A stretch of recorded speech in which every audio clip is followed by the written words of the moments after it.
We are coming to you from St. Louis, Missouri, where tonight, WGN Sports on My 50 presents White Sox baseball.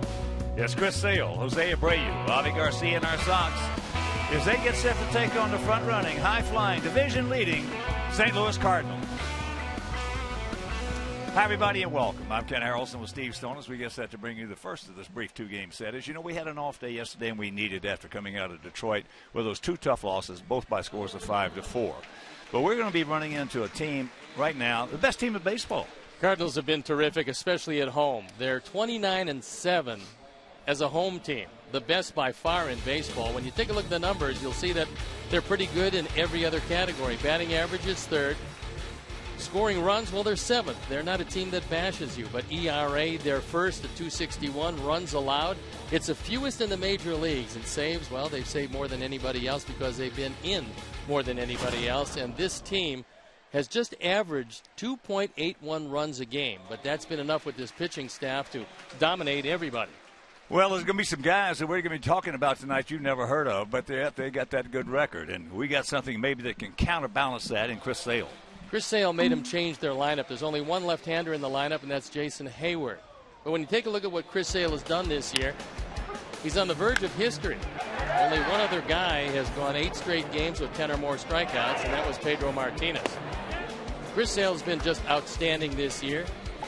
The only team he's had trouble with is Minnesota. That was his last time out. I look for him to have a big bounce back tonight. And as you can see, Sale in the last 6 starts have been magnificent. He's 3-2, his ERA 164.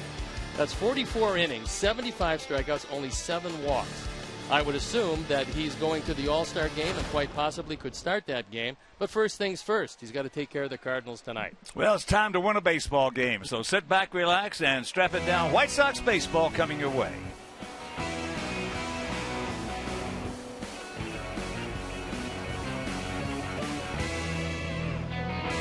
Chicago White Sox baseball is brought to you by Miller Lite, the original light Pilsner. Cheers, it's Miller time. Honda Dream Garage Sales Event, now at your Honda dealer. Subway, make a smart play for savory subs this season. Score more flavor at Subway restaurants. Subway, eat fresh. Ford, America's best-selling brand, inviting you to go further in our fuel-efficient vehicles. Check out our entire lineup at your Ford store or at localfordstores.com. And by your Chicago and Northwest Indiana Hyundai dealers, who invite you to test drive our award-winning lineup today. Visit buyhyundai.com.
The month of June is coming to a close, and as July begins, we look forward to a very special celebration weekend coming up right after the All-Star break. July 17th through the 20th, the White Sox will be remembering the 2005 World Series championship team with a number of events at U.S. Cellular Field. More about that in a moment, but first, Dan Roan takes a look back at what made that 2005 team so special. Tying run at second, 2 out. Palmeiro over the head of Jenks. Uribe charges, throws. Out! And the White Sox have won the World Series. Yes, it's really been 10 years since the White Sox stood atop the baseball world with their first World Series championship since 1917. If there's one word that sums up that magical year, it's relentless. I just remember us being able to bounce back from adversity, handle the losses well. We didn't get caught up in that stuff. We were able to bounce back and kind of clean the slate, forget about what happened that night before. Brothers.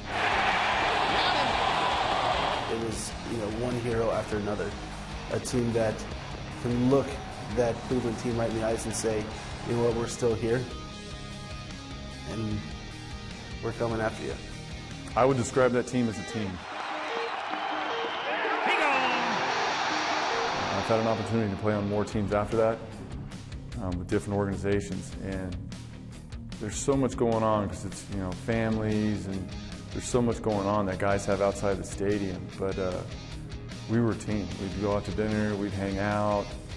We were a team. The personalities that we had in that clubhouse, there was such a, you had me, who's real quiet in the back, and then you go up to a guy like AJ or Carl Everett, who's always talking and chirping, keeping people loose or making people mad. You had everybody in the middle trying to feed into it. It was a wonderful band of misfits for me. We were just, there were so many different personalities that I don't understand how we actually functioned together. It was amazing. Everything that we did was as a team, and it was amazing. Nobody got sick of each other. We got along great, and we knew that we had each other's backs. That was probably the most fun for me to watch. And once you get to the playoffs, you truly rely on those 25 guys in the clubhouse. 10 years later, it's time to celebrate that championship, and that celebration will begin on July 17th with a post-game fireworks show and a concert by Journey tribute band Resurrection. Saturday afternoon on July 18th, the Parade of Champions will take place prior to the game against the Kansas City Royals. Sunday night, don't miss A Season to Remember, a night with the 2005 World Series champions, a special program at the Chicago Theater with members of the 2005 team in attendance. Tickets are required and available at whitesox.com/remember. On Monday, July 20th, it's the Field of Greens golf outing at Harborside International, featuring 2005 team members as well as current players and coaches. Visit whitesox.com/reunion for details on this special weekend celebration at U.S. Cellular Field. Stay with us. We'll have tonight's lineup and first pitch right after a break.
And the Cardinals take the field. They draw exceptionally well here, and they're just exceptional at home. So let's take a look at how Robin is going to line up our Sox for the game tonight. It's going to be Adam Eaton leading it off with Jose Abreu in the 2 spot. Melky Cabrera hitting 3rd, and over the last 19 games, he's doing pretty well. Abacio Garcia hitting in the cleanup spot. Then it's Connor Gillespie, Alexei Ramirez, Tyler Flowers, Carlos Sanchez, and Chris Sale getting a chance to hit 9th. The Cardinal defense and how they'll line up. Behind Lance Lynn, Randall Grichuk in left field, Peter Borges in center field, and Jason Hayward in right. And it's Mark Reynolds. You might remember him from his stints in the American League with Johnny Peralta, also his stints in the American League. Peter Kozma, Xavier Scruggs, one of the best catchers in baseball, Yadier Molina behind the plate, and Lance Lynn on the hill. He's 5-4, his ERA .284. This is his 14th start. He was on the disabled list with a forearm problem. Opponents hitting just .245 against him. He does have a sinker, but he's mostly going to throw fastballs and a lot of them 4-seamers up in the zone. The umpires for the game tonight. Lance Barksdale is behind the plate with Quinn Wolcott at first, Gary Cederstrom at second, and Eric Cooper is at third. There's Mike Matheny in his 4th year managing these Cardinals. He took over the same time that Robin took over the White Sox. And the thing they have in common, neither had ever managed before. So we talked about the Cardinals at home. They've been spectacular. 29-7 at home, 22-17 on the road. They've killed the Central. That's the reason they're in first place. 22-8 against the Central Division foes. So we're ready to play baseball. I'm ready to turn it over to my play-by-play partner, Ken Harrelson. Hi, Steve. Thank you. And once again, good evening, everyone, and welcome to White Sox Baseball right here with WGN Sports, my 50. And before we show you our picks to click, you at home select yours as Adam Eaton gets set to start it off. Big 6'5", 240-pound right-hander's first pitch. Can't get it. And the count 0-1. And out in front of home plate, they have put down a swamp. They just absolutely watered that more than I have seen since 1967 with Eddie Stanky, and did it with the White Sox. Well, then they put the dirt on top of it, so it's going to be some mud out there. They must anticipate the fact that Lynn is going to throw that 2-seam fastball, maybe a little bit more tonight. And also, Chris Sale was not a sinker ball pitcher. Nope, he is not that. But home field advantage, if you can get away with it. It's been going on for about 100 and something years.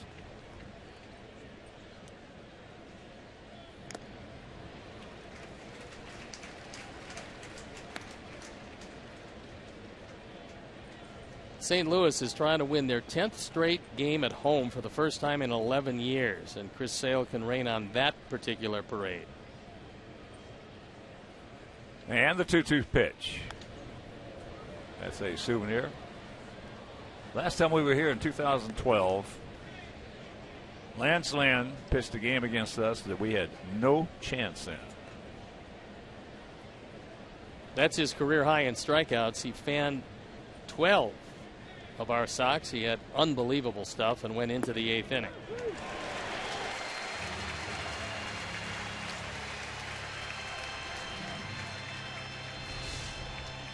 Well, Adam might have a bit of a complaint here as that ball looked low and away, but Lance Barksdale rings him up. And if the plate is going to be that wide, both of these guys are going to register a whole lot of strikeouts.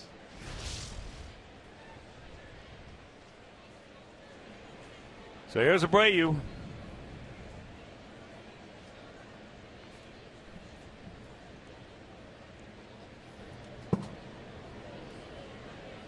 A little outside. Lynn throws the 2 types of fastballs and would prefer his straight change over a breaking ball. But you would consider him mostly a fastball pitcher. Abreu hitting at .291, 13 homers, 41 driven in. As the count moves to 2-0. Grichuk in left field has terrific speed, as does Borges in center, but the best outfielder of the three of them, Jason Hayward, in right. There's a look at Hayward, who came over from the Atlanta Braves. And he's been a pretty good hitter since coming over, and a great right fielder. There's a strike, so the count 3-1.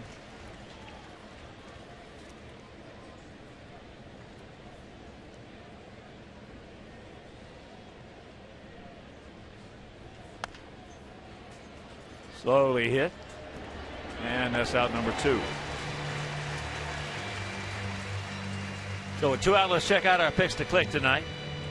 Jim Angio, our director and crew, with Alexi. Steve's going with Connor, and our medical staff, Dr. Charles Bliss Joseph, Dr. Bernard Black, Dr. Brian Cole, Dr. Brian Forsyth, Dr. Gregory Nicholson, Dr. Anthony Romeo, Dr. Nick Verma, Dr. Kathleen Weber, and of course Dr. David Orth, Dr. Tracy Williams, and Dr. Lowell Scott Weil.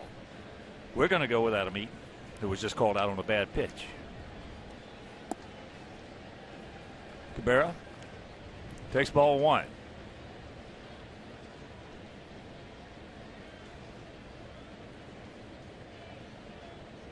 Outfield for the most part straight up. As that ball hit into left center field. So a quick 1-2-3 inning, and after a half inning of play. Our guys nothing, and their guys coming to bat.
By Reynolds, Hayward, and Molina, and trailing Scruggs, Kozma, and Lynn. The defense, and out the lineup behind Chris Sale. It's Cabrera, Eaton, and Garcia in the outfield, with Gillespie, Ramirez, Sanchez, and Abreu in the infield. Tyler Flowers behind the plate, and Chris Sale on the hill. He's 6-4, ERA a touch over 3. Opponents hitting a paltry .206 against him, and one of the best strikeout to walk ratios in the major leagues. And the first pitch to Borges.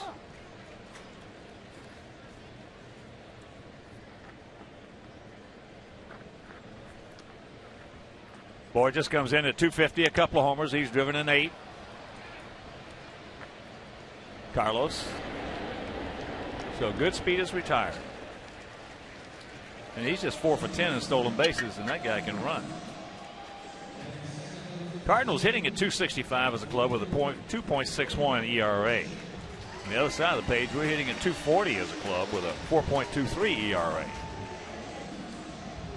John Mabry, who's been around a long time as both a coach and he played for a long time. Very versatile player.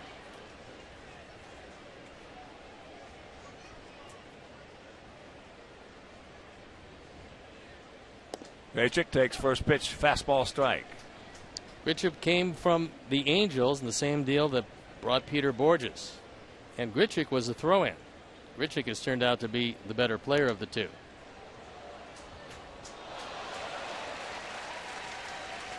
Oh, and 2 the count. Randall Grichuk, 23 years old.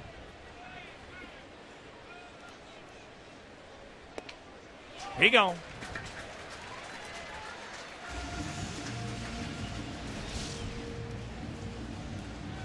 Throws a high fastball right by him. And that's something that Chris can do very well, change the eye level. Not only in and out, but up and down.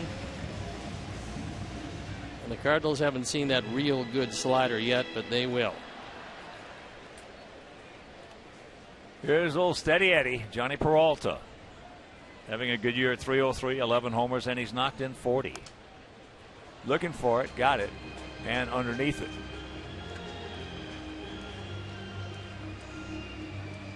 There's a career against our Sox.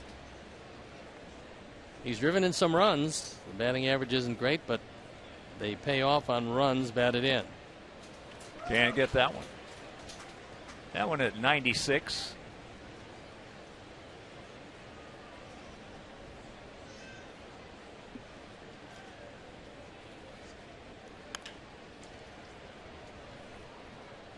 Out in front.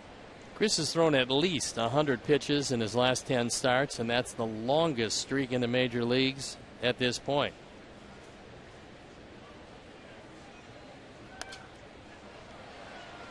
That one at 96, foul back. Peralta last year, 21 homers and drove in 75.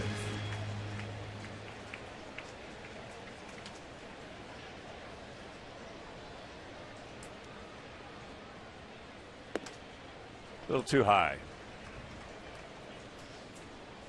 First of 2 here in St. Louis.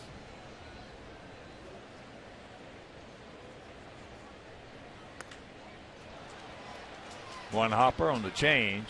Low throw. Nice pick. 1-2-3 inning, and after 1, no score.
Card.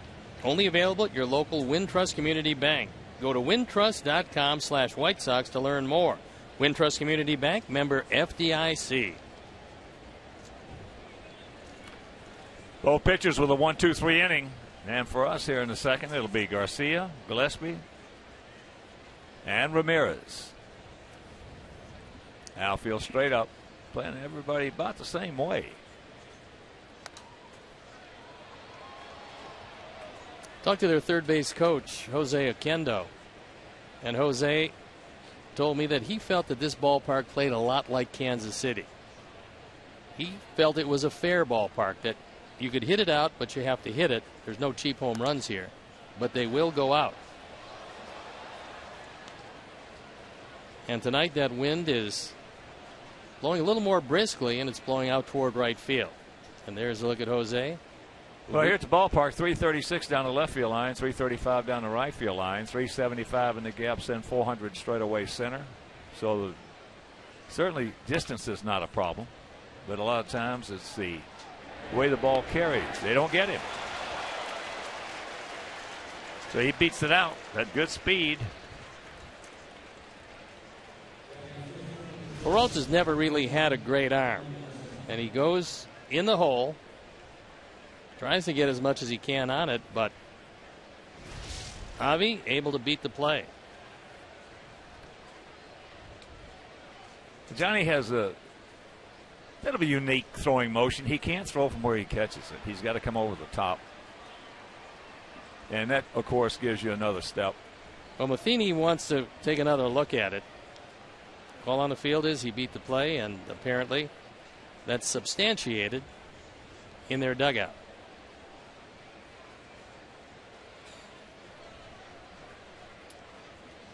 So here's Gillespie at 242, 3 homers and 15 knocked in.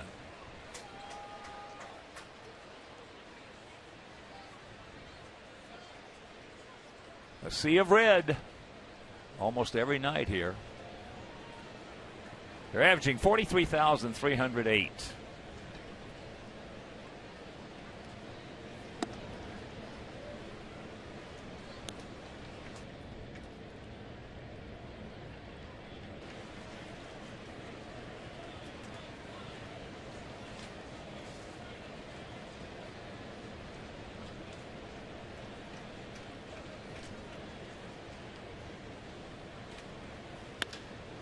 And there's a base hit, so infield single.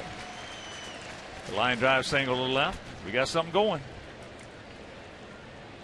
But can we finish it off? We haven't done a very good job of that this season.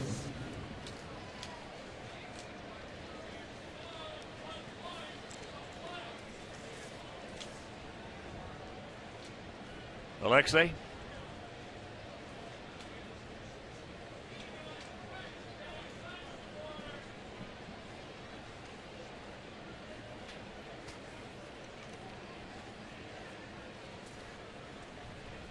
Alexei at 216, a couple of homers, 26 knocked in. The run expectancy with runners at first and second and nobody out. Our Sox have scored at least 156% of the time. St. Louis pitchers only 41% have they given up runs, and the league average is 61%.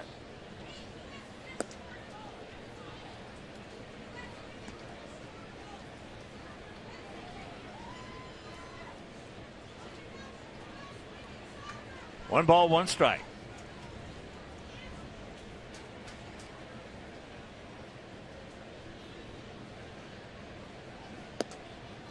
Two and one.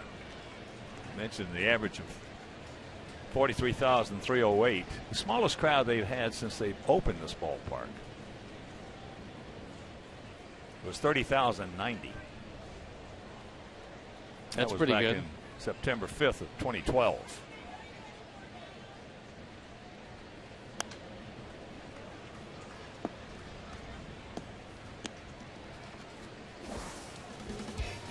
The Cardinals by far the best. The Mets pretty close with the Dodgers, the Orioles, and the Pirates.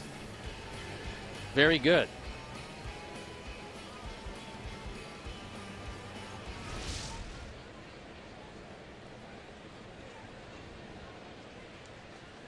Two-two pitch. Broken bat, right? And he drops the ball. Everybody's safe. He never had control of it. So that'll load him up on what should have been or could have been certainly a double play. That is a rare error on the part of Pete Kozma, who's very good in the infield. But he's a shortstop by trade. This is a good, solid throw, and he never corrals a baseball. That's a good call by Gary Cederstrom because he never had possession.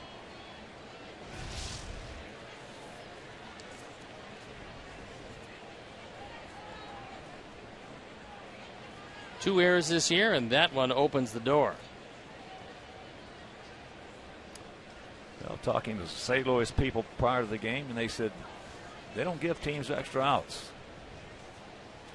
They are this inning. Yes, they are.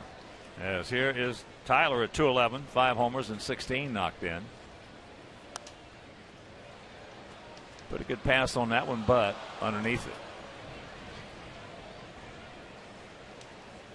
Lynn has averaged over 9 strikeouts per 9 innings. As you take a look at a very good speed at third and first.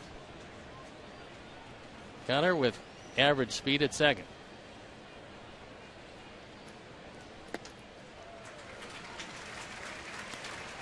Now the big hole, 0-2.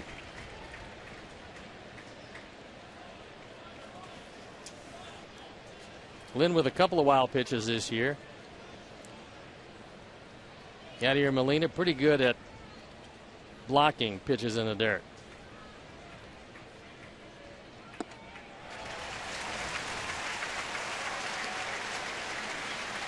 That pitch was a good 4 inches inside off the plate. A very good 0-2 pitch with late movement. And for the Sox, that's a big no contact situation. 1 out.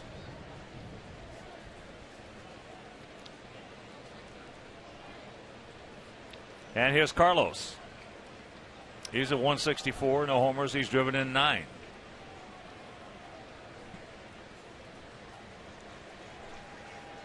In that Detroit series, had that big bases clearing triple in a game that we won 8-7.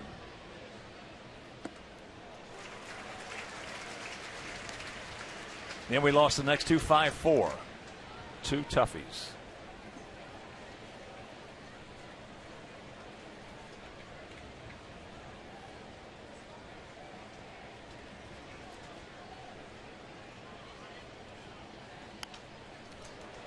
Very quickly, the count 0-2 at 92 miles an hour.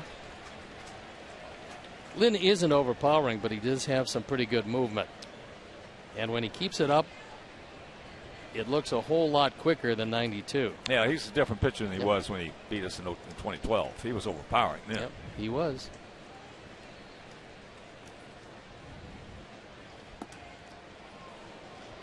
Good movement, tailing way outside. Had to get a little something extra on that one, and he added a couple of miles an hour. There you look at the major league career, and it's been pretty good. 54 and 32.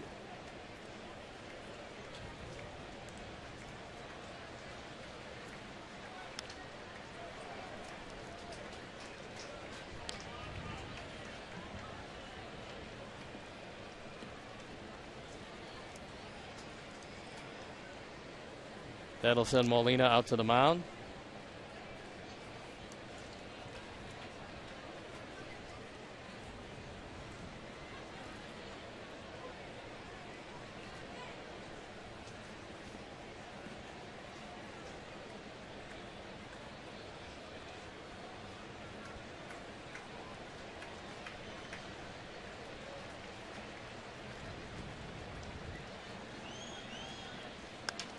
There's a chopper to the bag, and we got to be leading the decade. The decade in bases loaded, nobody out, and cannot score.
You get Vienna beef hot dogs for $1 and lower level tickets starting at $17.76 in honor of our nation's birthday. For tickets, visit whitesox.com. Mark Reynolds will lead it off for the Cardinals here in the bottom of the second inning. Reynolds, Hayward, and Molina.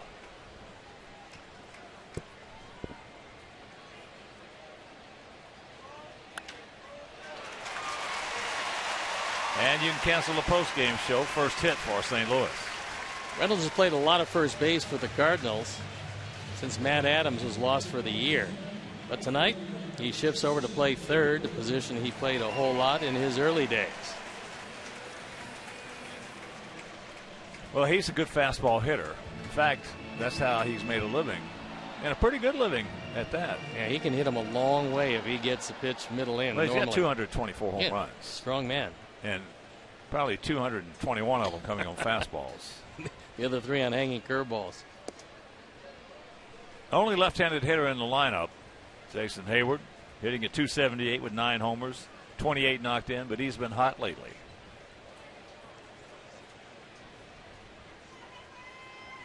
I just don't. I was thinking during the break there, and I just can't remember a team who's had the bases loaded, nobody out, and didn't score more than we have this year. Well, when this Cardinal team, which isn't too generous, opens the door for you. That's right. At him in center field. That's a hang Wolfham. He nailed it.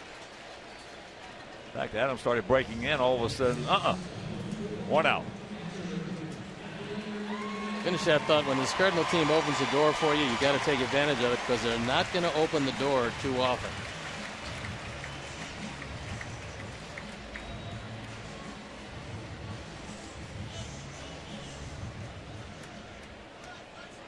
Molina got himself in great shape this year, lost a lot of weight, realizing that as you get older, you got to stay in shape to catch as many games as he would like. He's at .293, a couple of homers and 26 driven in, and acknowledged around baseball circles to be the best catcher in the game. One thing you don't want to do if you're on first base is take a very aggressive secondary lead, especially with a left-hander up. He loves to drop down to one knee and throw behind the left-hander. Yadier, 32 years old now. He's a great hit-and-run man. And he's really good in the 7th, 8th, and 9th. Yeah, I mean, when he came in the league, he couldn't hit very well, and he just got better and better, and especially as a clutch hitter, he's right up there with probably the best in the National League. Last 13 games, he's doing a pretty good job of it.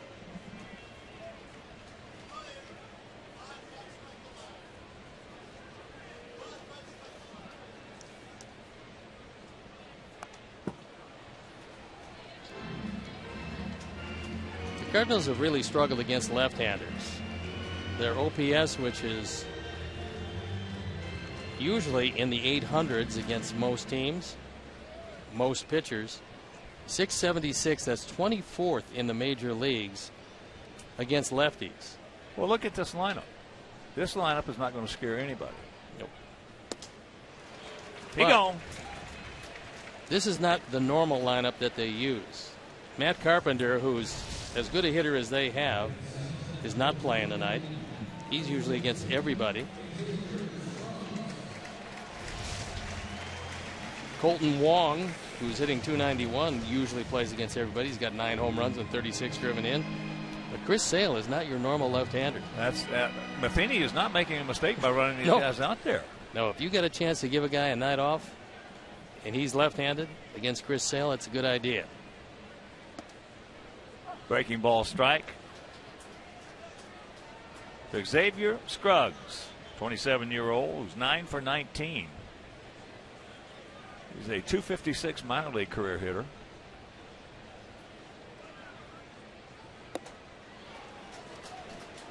That one at 95.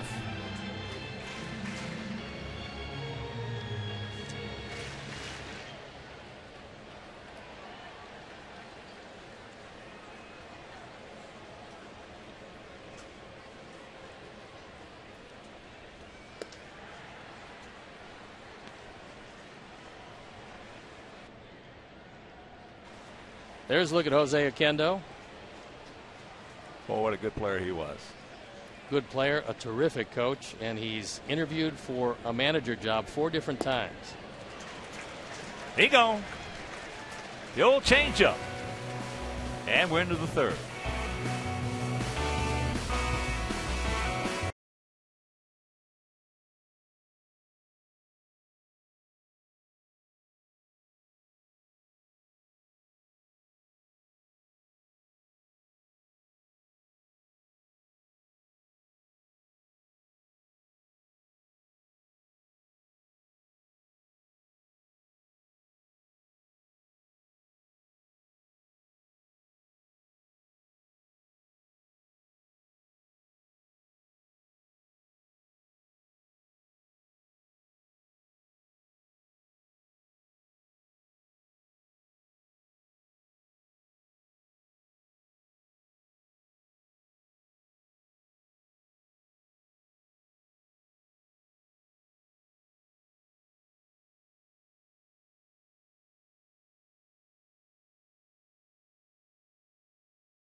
Ballpark on Wednesday, July 22nd. The White Sox are offering specially priced tickets, a White Sox Illini hat, and the opportunity to watch batting practice before the gates open.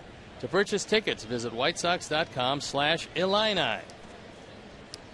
First pitch to Chris Sale. Chris, it might behoove you maybe to try to yank one out of here. Or hit it over Gritch's head because he's very shallow in left field.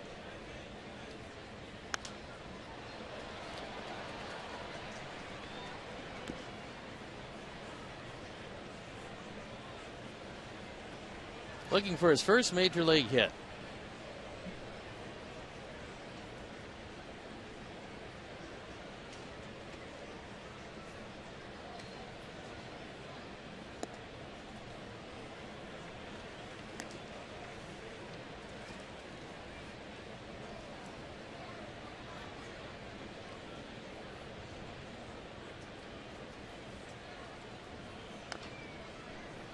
Just got a piece of it.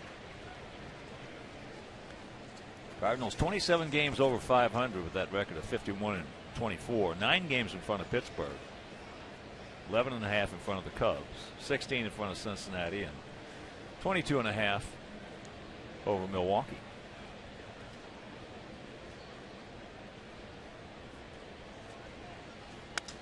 Look at this. Look at this. So Chris will start it off with a nice little serve in the left field.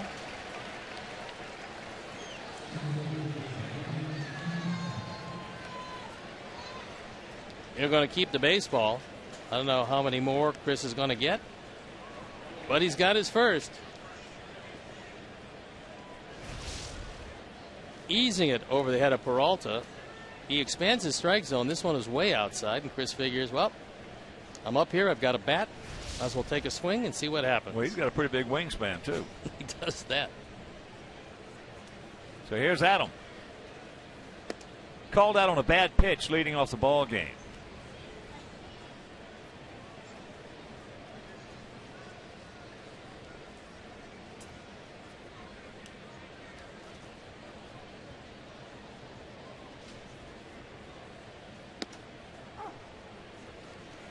That was the very top of the top part of the strike zone.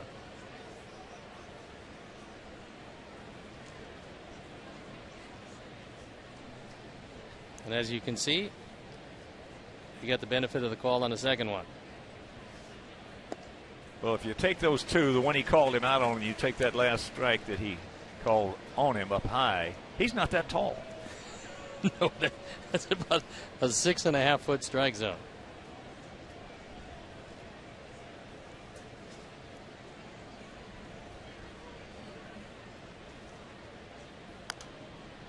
Good rip at that one. Of all the Cardinal people I talked to today before the game, Adam was the guy that they asked about the most. How's he playing? Is he stealing any bases?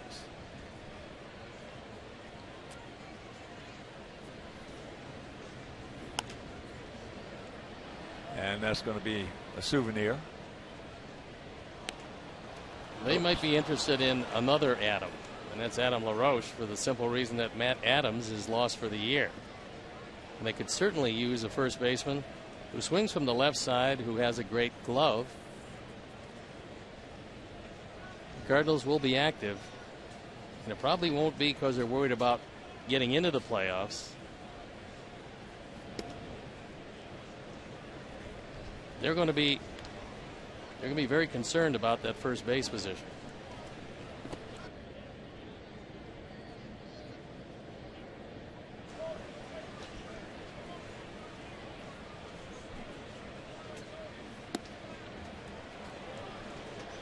That pitch was outside definitively.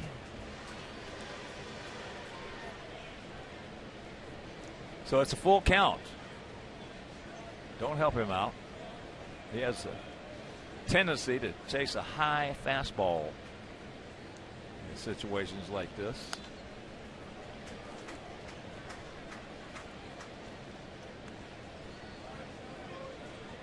Here's our 2-hole hitter. And now batting second at 255 pounds. Jose Abreu. Well, Robbins had an open casting call for number 2 hitter. Trying to find somebody who can fill that spot well.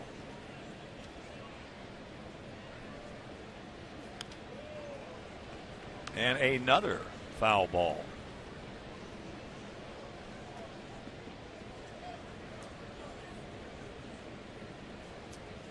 Well, everything that could go wrong has gone wrong.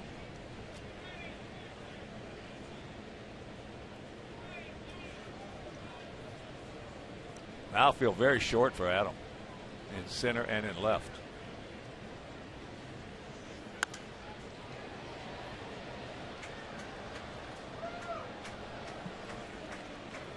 Pretty good battle so far. It's going to be at least 11 pitches, as the 11th is forthcoming.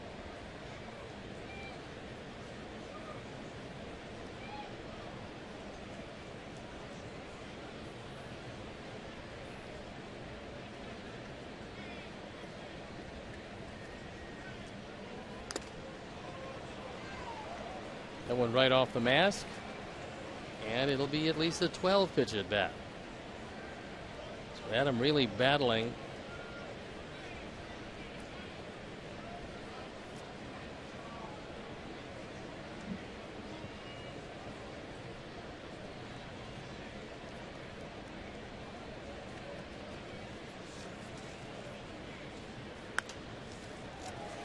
Lynn just looks out towards center field. Says, give me a break.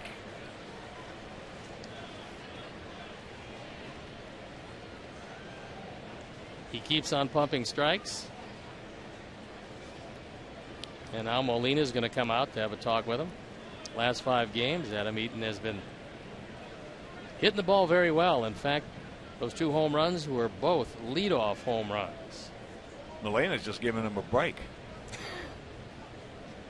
It's hot, and as always, very humid here in St. Louis.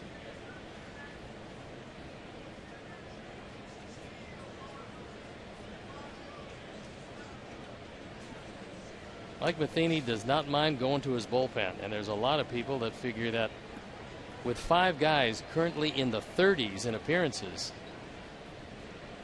he's going to have some problems as they move along. Bobble picked up now and they get him. So an extended at bat, and Sale moves into scoring position.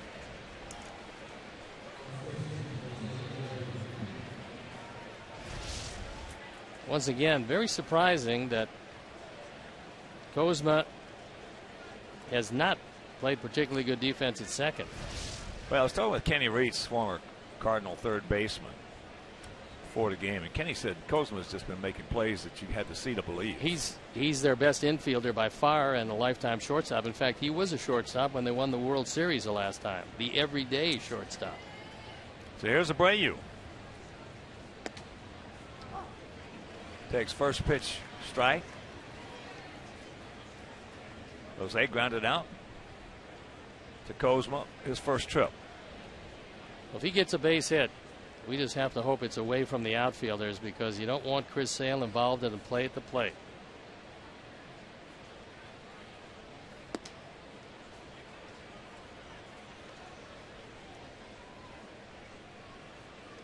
No, not as competitive as he is. Nope.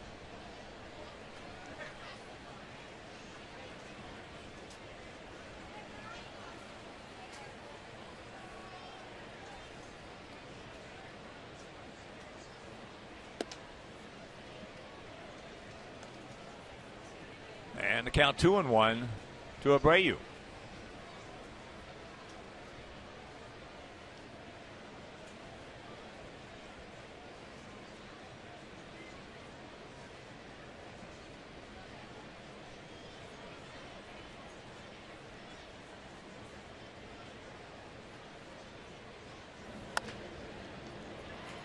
Hits the bag and goes into center field. Now Chris is being waved around, and he's going to score on a fortuitous bounce for our Sox. Yes.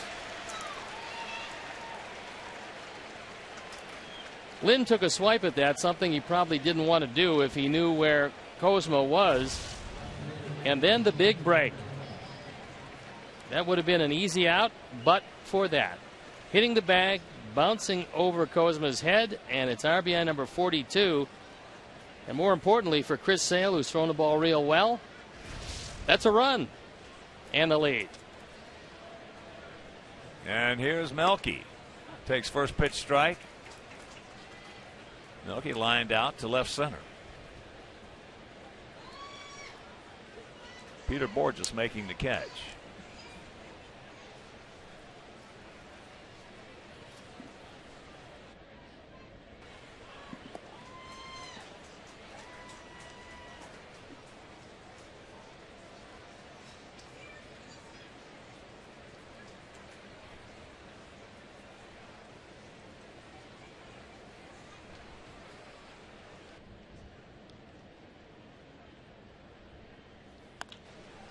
That ball hit hard, but Borges just a few steps over to his left, hauls it in.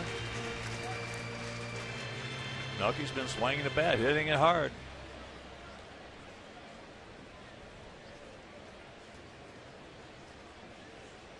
Been a tough inning so far because of Adam Eaton and that extended at bat. And the two hits, one by Chris Sale, the one by Abreu, and the one that hit the bag. 3 hits.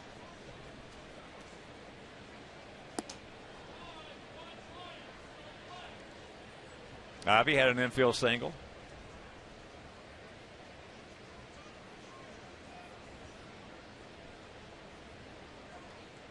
Hit a ball in the hole between third and short and beat it out.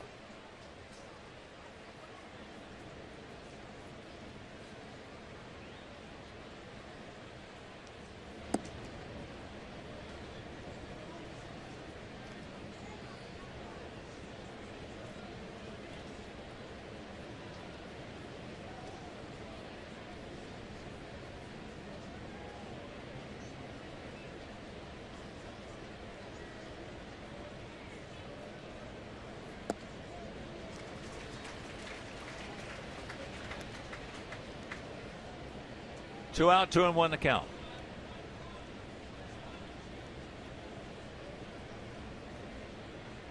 First of this brief 2-game set and finale of this 9-game road trip.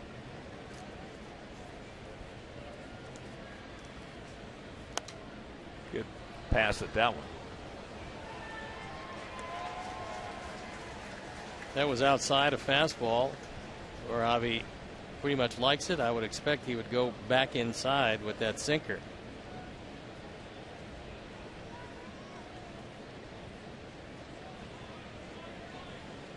Three in Minnesota to start this trip, 4 in Detroit, and 2 here in St. Louis.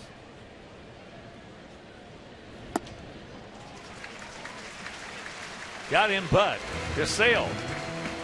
Gets a single, comes around and scores, and it's 1-0 Sox.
Sale handles his trip around the bases.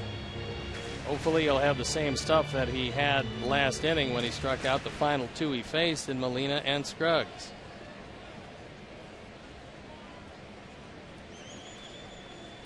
Cosma 8 for 58. And that little bobble cost Lance Lynn, allowing Chris to go into second base and then score on the nice lucky bounce off the bag by Abreu.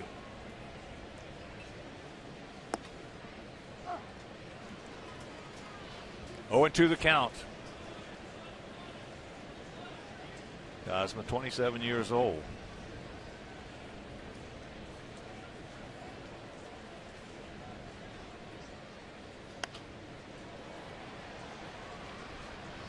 Chris tried to heat him upstairs and couldn't quite get it by him.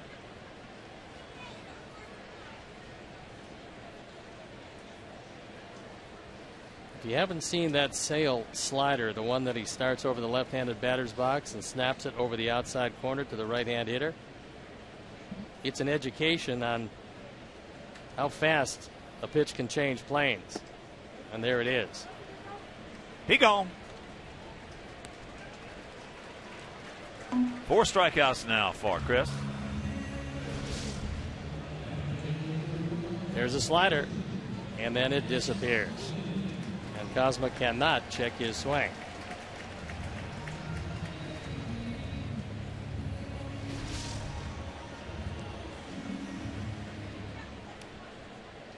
There's a big right-hander, Lance Lynn. He's 4 for 23 on the season.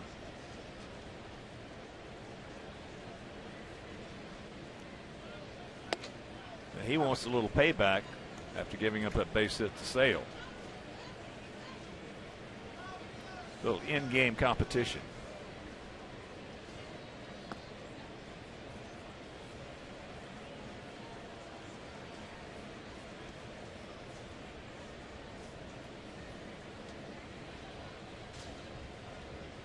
Outfield, well around to the right. Avi Short out there in right field.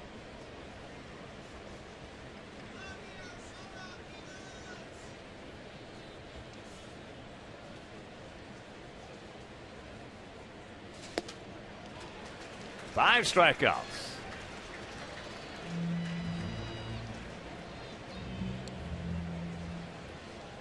As usually happens, Chris, not only a great strikeout pitcher, but he has magnificent control. And he's got it with 3 pitches. All 3 of his pitches, the fastball, the straight change, and the slider, and 2 different variations on that slider, they're all overwhelming. And the fact that he can get them all in the zone is a testament to just how good he is. And the only ball that's been hit hard is by the one left-handed hitter. Yeah. Hayward hit a line drive. Boy, just fakes. The bunt takes the strike. He popped up to Sanchez at second.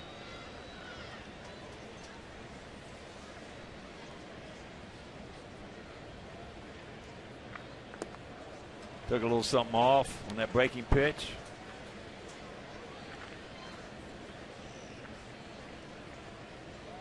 And count 0-2.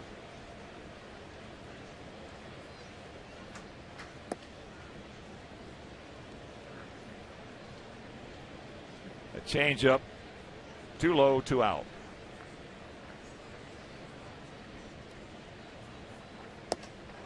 He gone.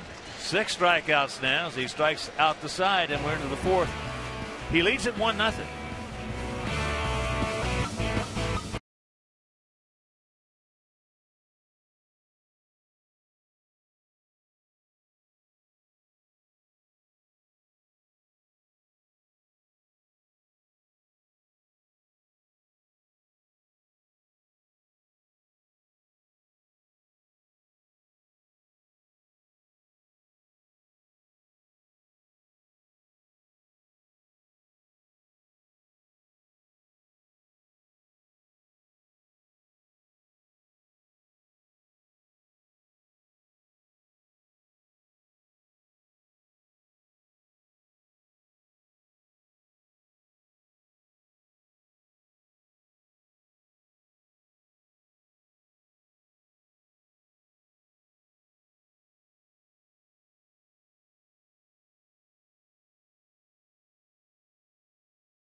Game day, and you might be tonight's White Sox fan of the game.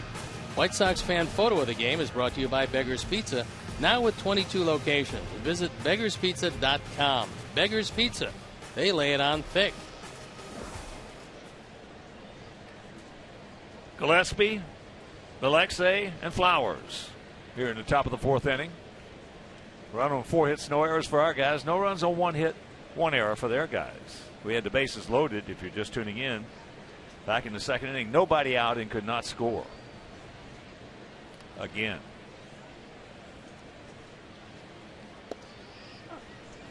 First pitch strike. But then Chris Sale deciding to take it into his own hands with a leadoff single last inning, turning into the only run of the game.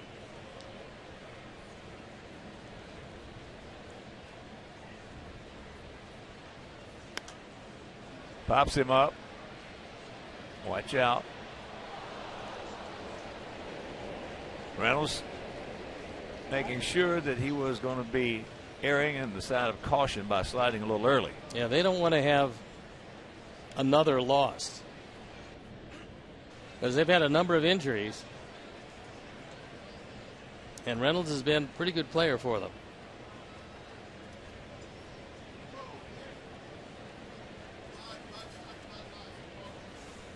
Oh, and 2 the count.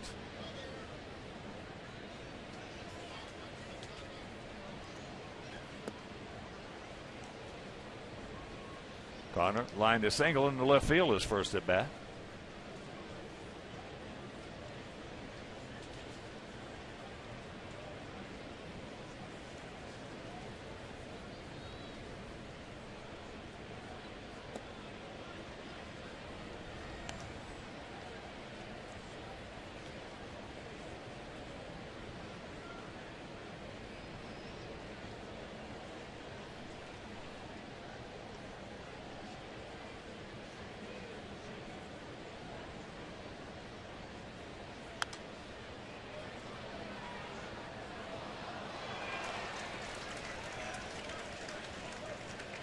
Game 2 tomorrow night. It'll be Jose Quintana against John Lackey, and that game will be over Comcast Sportsnet.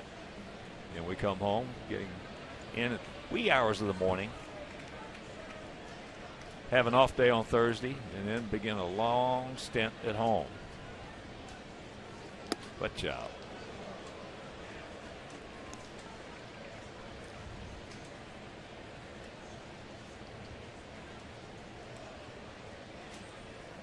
They'll have Baltimore coming in for 3, Toronto for 4. Then we'll go to Wrigley to play the Cubs in 3. Then the All-Star break. After that, we'll have Kansas City at home. There's another base hit. So the leadoff single.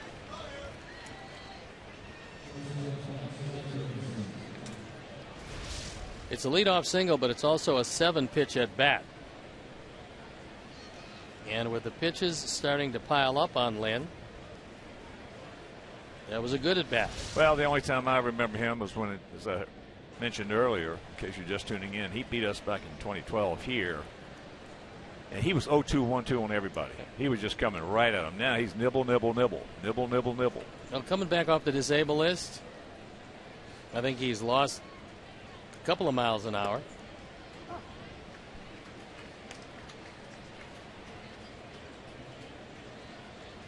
Oh, I won the count to Alexei. He reached on an error by second baseman Pete Kozma.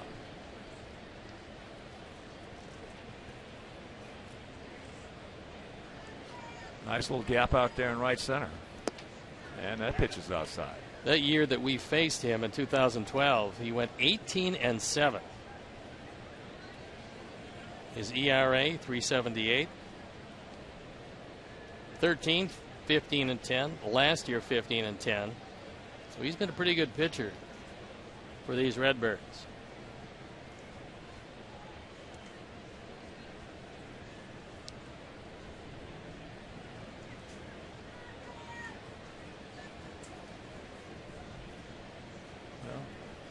Lance Lynn, a Hoosier. He was born in Marion County.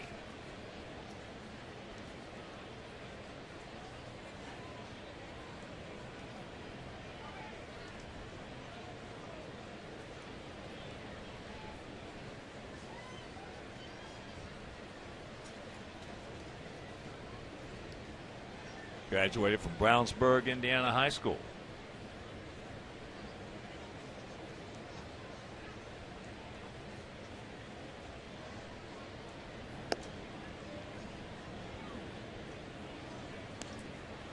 Two balls and a strike.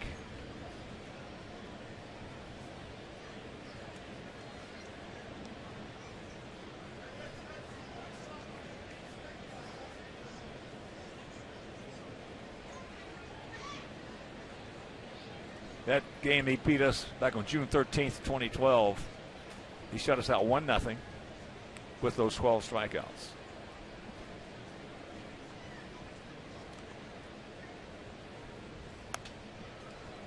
Well, it was down a little bit, but still a good pitch to hit. And the count evens at 2. Well, actually, he's had some good pitches to hit. He just has not been able to square them up.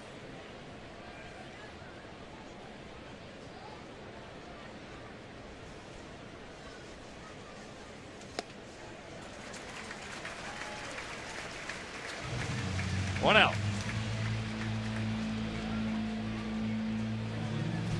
Strikeout number 4, and once again he throws it right in under the hands with pretty good movement and no contact. Underneath the hands, you're usually going to get a lot of them.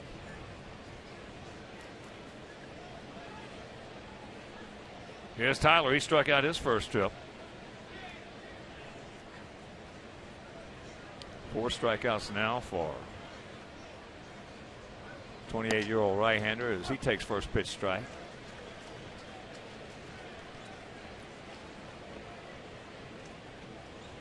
First and third in Tyler.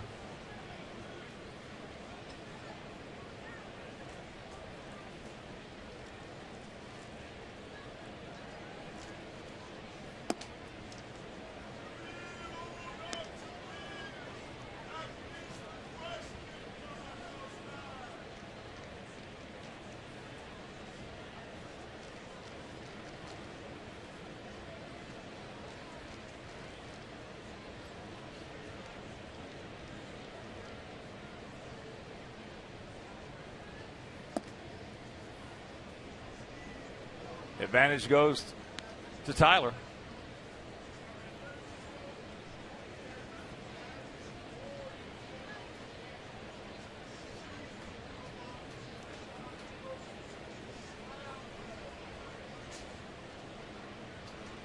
Just a short lead by Gillespie.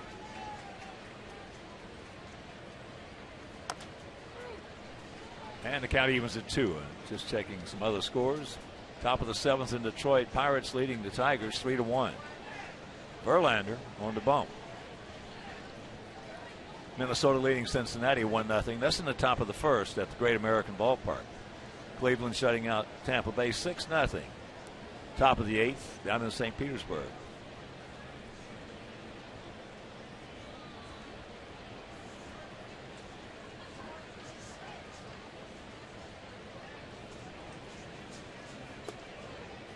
And a full count. Another high pitch count to a hitter.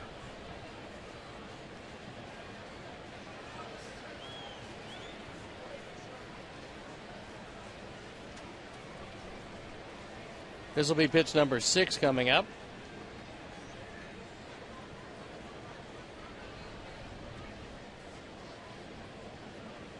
Molina wants a sinker again.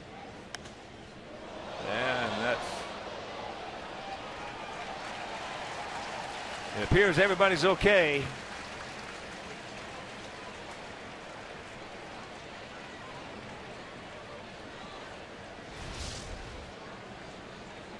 This sinker didn't sink. Tyler fouled it back and lost the bat.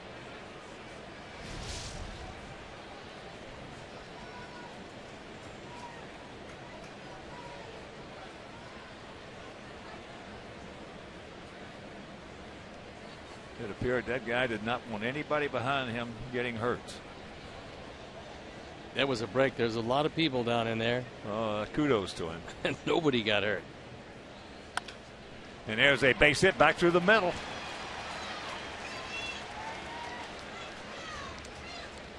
So 1 out, 2 on. And here comes Sanchez. Carlos hit into a 6-3 double play to end the 2nd inning. That fastball was right down the middle. And Tyler took it right back up the middle. Well, if you see 6 pitches, you're probably going to see one that you can hit. At least one. Probably 2 or 3.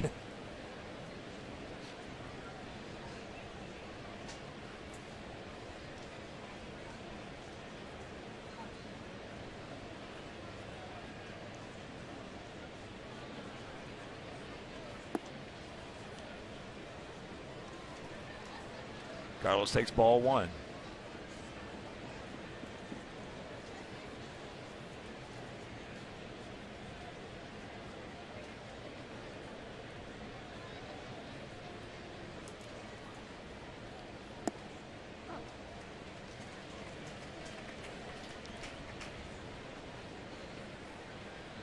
1-1 to count. Take him into right center field, or take him right down that right field line.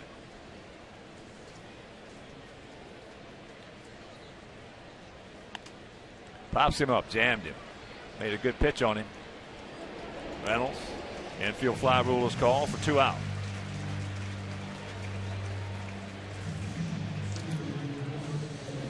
On Friday, July 17th, come and see the White Sox take on the Royals at 7:10.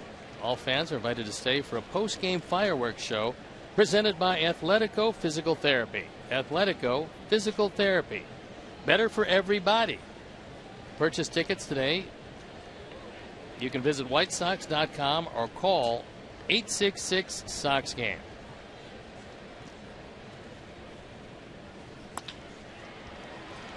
Nice stop right there. The feed.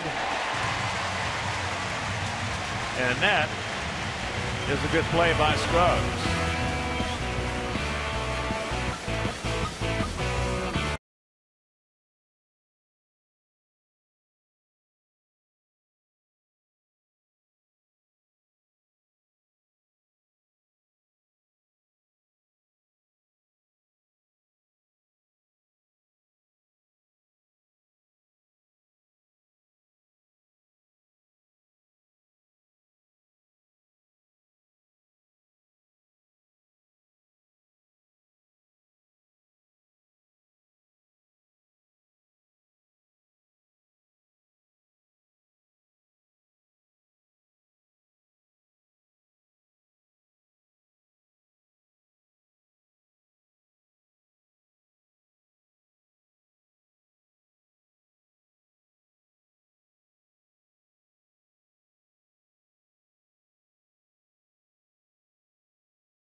Oh, 0-1-1. As Chris Sale has struck out the last 5 hitters he has faced. He has 6 altogether, if you're just tuning in.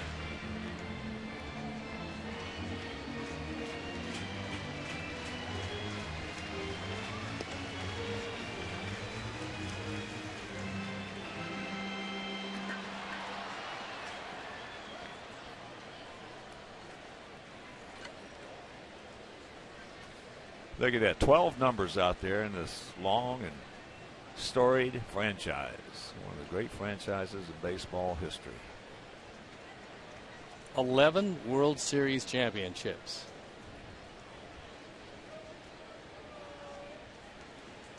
Dizzy, Brock, Whitey, Robinson, and Suter. And of course, that guy right there beat us 3 times in the '67 World Series. Bob Gibson. He was no fun to hit at. For a lot of years, he was no fun to hit at. Well, he was just great. That's all you can say. That ball hit high and deep. Elke looks up, and this game is tied at 1. Richard.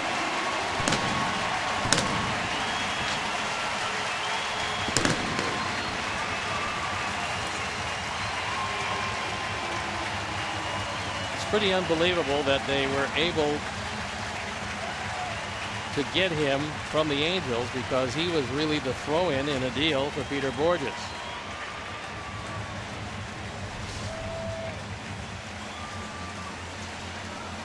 That was a changeup, and he waited back for it.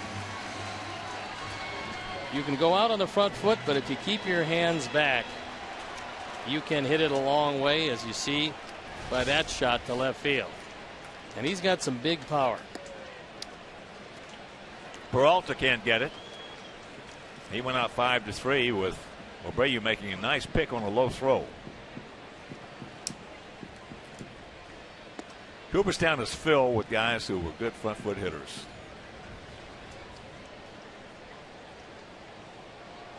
Well, never having seen the Chris Sale changeup,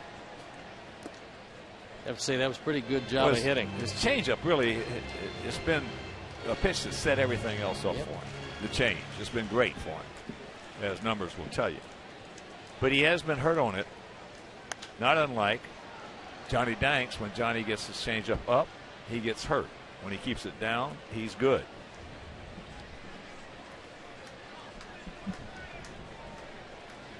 Anybody who has a changeup, if they get it up, they're in trouble. Not that it's going to be hit that hard every time. And that one was crushed. And that's a high pop up right side, Carlos. One out. And that'll bring up Mark Reynolds.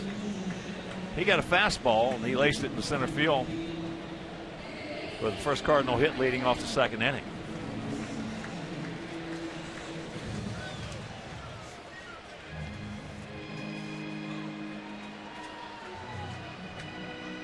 For Chris, that was just the 8th home run he's given up in 100 innings.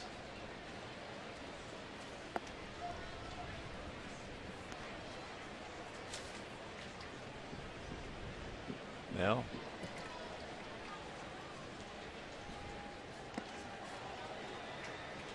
this is Chris' 100th start as well.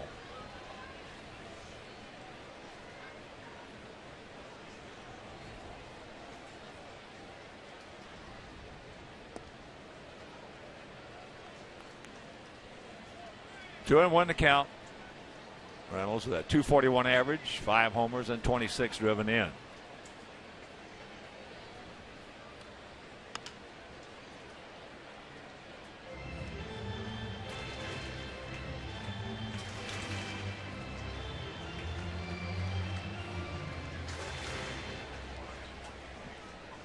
Connor Gillespie makes a friend. You can bring your glove to the ballpark. You never know what happens. Look.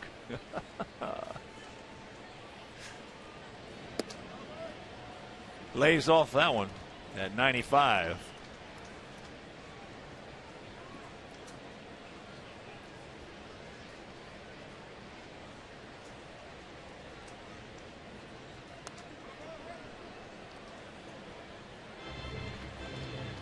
That's not a location that Chris would like to repeat. On a fastball. Not to this guy. Pretty much down the middle, just above knee high.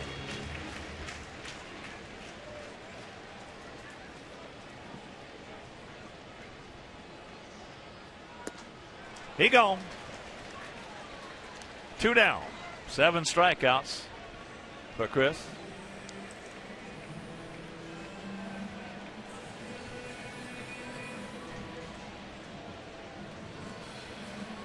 And there's only been 2 balls hit hard in this game by the Cardinals. You saw the homer right there by Gritchen.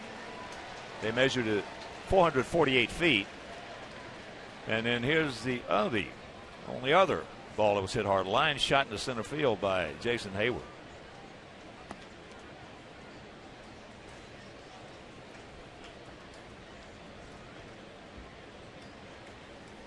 Hayward had his jaw shattered about 3 years ago.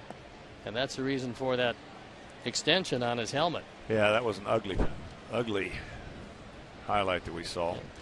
Or in this case, low light. Last 11, he's been doing very well. 3-0 the count. A lot of people thought that he would be done for the season. He came back even though he was able to eat only out of a straw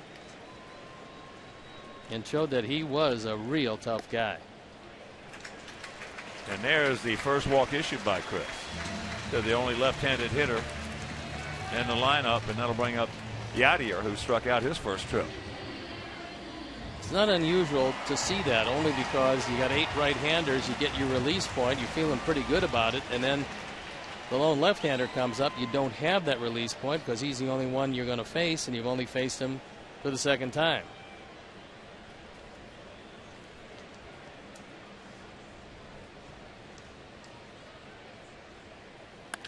All right, take your time, boys. There you go. Get the force, get out of the inning, but the home run by Gritchen. And we're tied at 1.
Agent serving the area for 37 years. To join the nation, visit jeffvook.com because Nationwide is on your side. We got ourselves a 1-1 tie.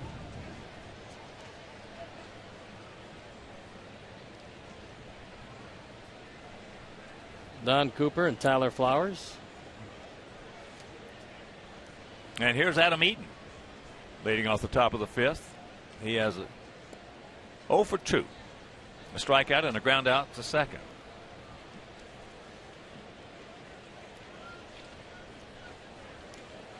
I'm sure that Lance Lynn is just hoping he can get out with less than 13 pitches to Eaton this time.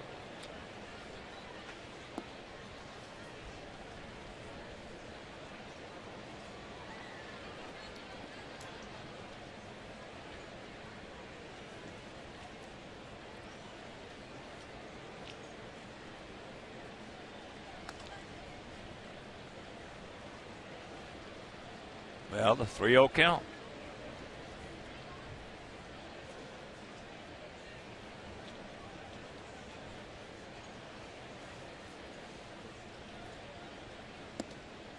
There's one.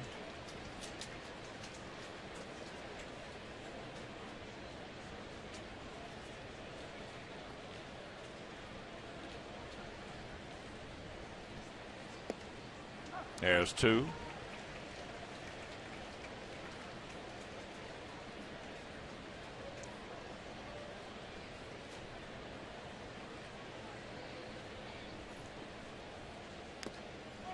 And there's 3.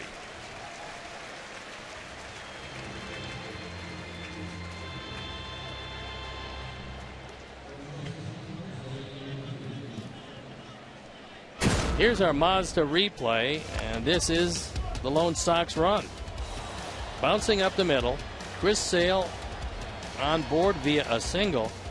He scores as the ball hits the bag. And that was run batted in, number 42. Our Mazda replay. That one's fouled away by Jose.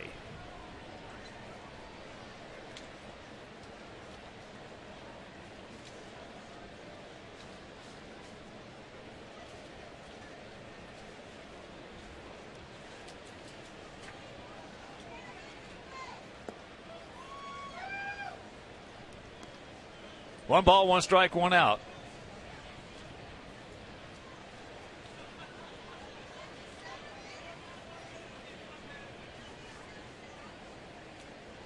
There you walk for Lance Lynn to this point.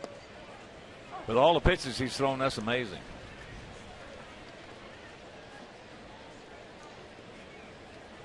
Well, totally, as you can see, that is a lot of pitches. And he's fallen behind a lot of hitters. He just hasn't walked anybody yet. 1 hopper.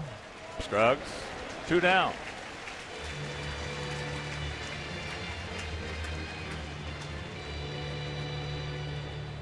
As you can see, that 3rd inning and the 4th inning. No day at the beach for Lance Lynn, and yet he finds himself locked in a 1-1 game with Chris Sale. Odds are overwhelming he'll be out of this before Chris will be. Melky's hit the ball hard twice, and he's come up empty. Takes first pitch strike. That one at 89.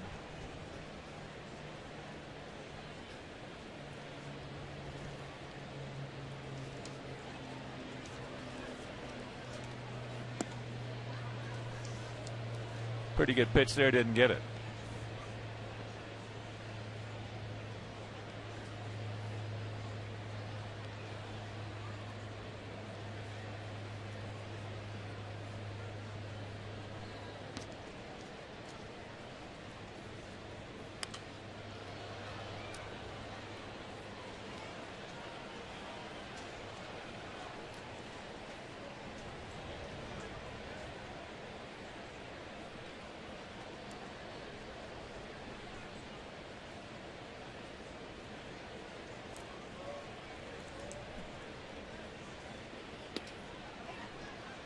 Count evens. 2 out, 2 balls, 2 strikes.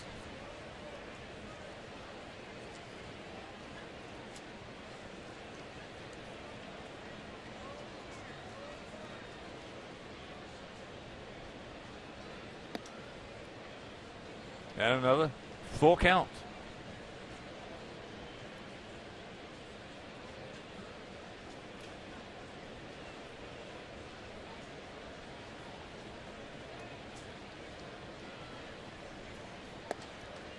And there's ball 4. So the first walk. And here comes Avi. Had a chance before the game to talk with David Bell, who's the bench coach for Mike Matheny. David Bell, the son of our Buddy Bell and the grandson of Gus Bell in a baseball playing family. This is his 2nd year with these Cardinals, his first as a bench coach. Had a pretty long playing career before he settled into the coaching field. Pretty good lead. As that ball flipped out there in the right field, that's a can of corn for Hayward. And that'll retire to the side. We're halfway home, tied at 1.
Xavier Scruggs to lead it off here in their half of the 5th inning. He struck out on a changeup his first trip as he takes that one outside. Chris Sale singled and worked his way around the bases and scored on a base hit by Abreu. And just missed driving in the second Sox run, but for the good play by Scruggs. So Chris is trying to do it all tonight. Well, you get the feeling that he feels like he might have to. Yeah. That's a valid point. Scruggs playing in only his 8th game. He's only had 20 at-bats. He's been pretty good. Yet another Cardinal farmhand to come up and contribute. Well, Cardinals historically have had one of the most consistent and steady organizations in all of baseball. But when they really started in recent years coming to the fore was when Whitey Herzog came over here. In fact, Whitey built 5 different clubs. He built one of them twice. But in my opinion, still to this day, he's the greatest talent evaluator in this time frame. In fact, the all Cardinal team is gone. That is 8 strikeouts now, just 2 away from history. He would tie Pedro Martinez with 8 games of 10 or more strikeouts consecutively. He has that 7-game streak, and he's 2 away. Only Pedro Martinez has ever done it in the major leagues. To most likely be joined fairly quickly by Chris Sale. So here's Pete Cosmo, strikeout victim on a check swing.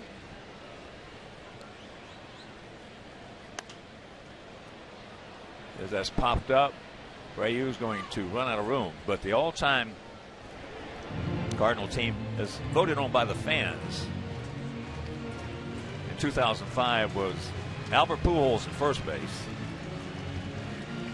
Other first basemen in contention: Orlando Cepeda, Jack Clark, Keith Hernandez, and Mark McGwire. At second base, it was Tommy Herr. Shortstop, Ozzie Smith. Third baseman, Scott Rowland. Outfield, Jim Edmonds in center field. As there's first pitch strike. I couldn't quite understand this one. Roger Maris, they picked for the right fielder all time when you had George Hendrick, Brian Jordan, and Andy Van Slyke. And Roger, of course, coming over here towards the end of his career. But for the starting pitcher, of course, it was Bob Gibson. And for the reliever, Bruce Sutter. Utility was Jose Akendo, and the manager was Whitey Herzog. Where was Stan Musial in that? I have no clue. He was left off that? I have no clue. Got some people with well, short this memories is from 1966 to 2005. As there's a base hit back through the middle. This voted on by the fans from 1966 forward. Here's a look at. But they did have Red Changes as well. He was a manager. One of the greatest players in St. Louis Cardinal history. Stan the man. There are a lot of people who will say that Ted Williams was maybe the greatest hitter of all time, and a lot of people tell you maybe that Stan Musial was the greatest hitter of all time.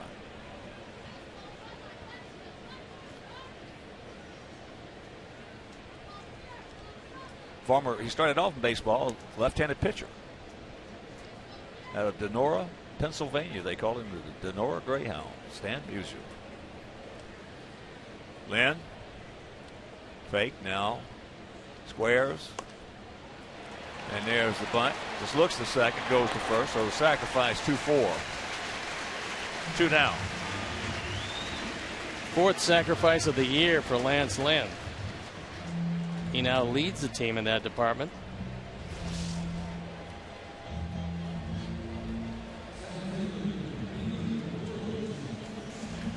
Only one play that to first base, and it moves Cosme into scoring position.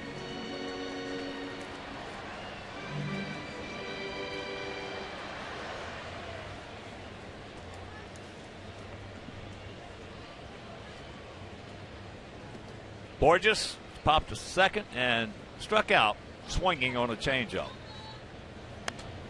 Pretty good swing right there at that fastball at 94.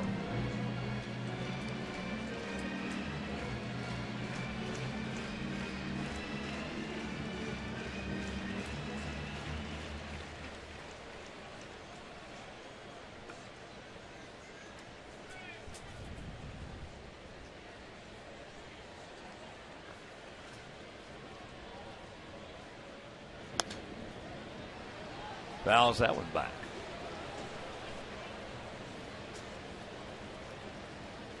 Two out, 0-2 the count.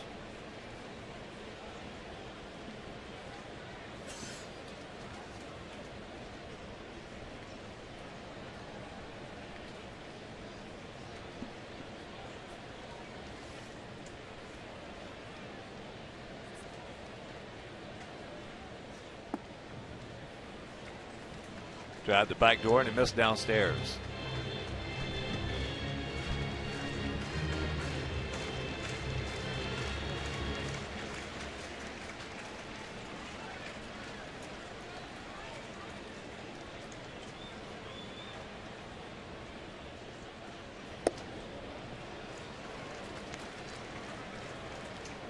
Two and two. Give him a good slider down and that fastball up. Hard high, slow low.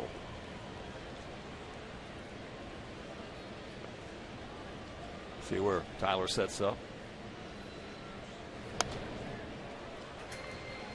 That one at 94.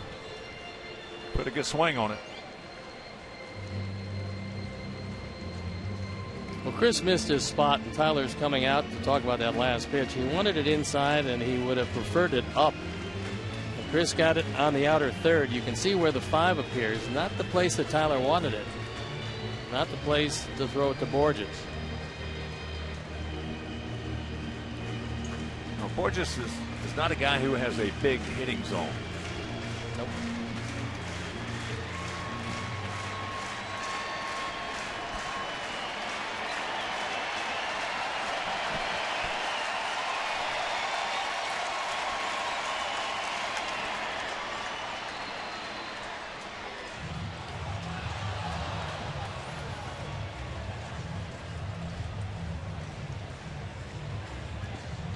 Cosmo at second.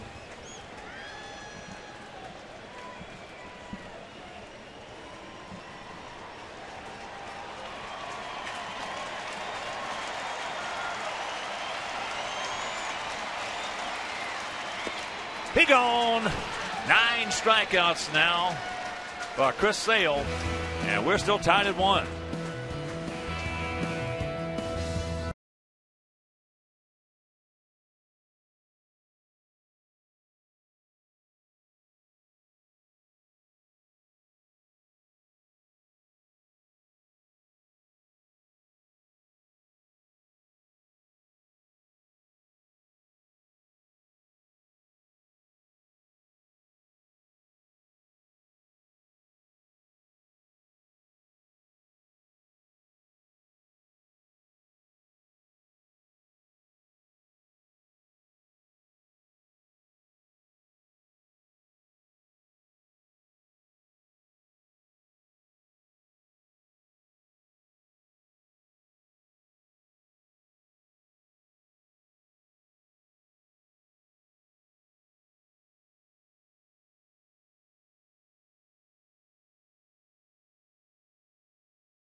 possibly coming up. Chris Sale with 9 strikeouts. And you would expect a pitcher's duel. That's exactly what we have. And Chris is going to join the record books with just one more, and that should be coming up next inning. So stay tuned.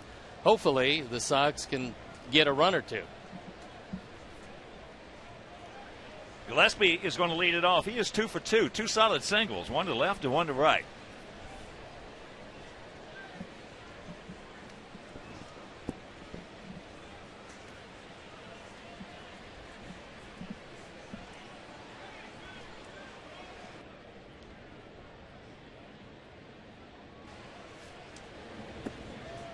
Way out in front.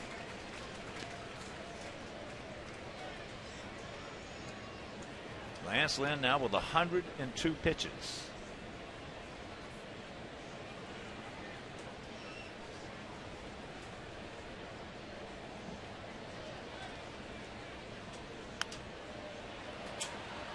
Very quickly to count. 0-2. Well, you'd have to think with just the normal amount of pitches in this inning, he's got a good chance to be it for Lynn.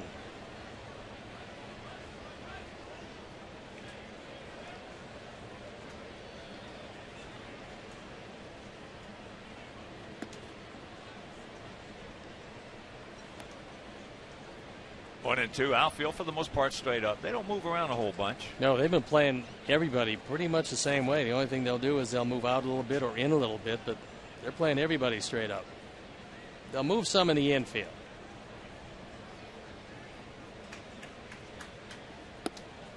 Almost walked into that one. So 2 and 2.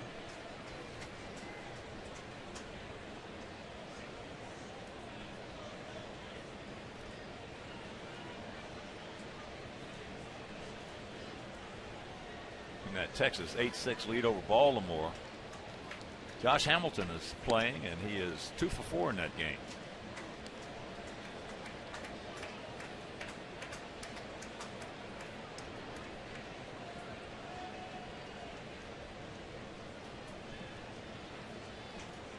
Get another 3-2 count as the pitches continue to pile up. There's a 2-hopper.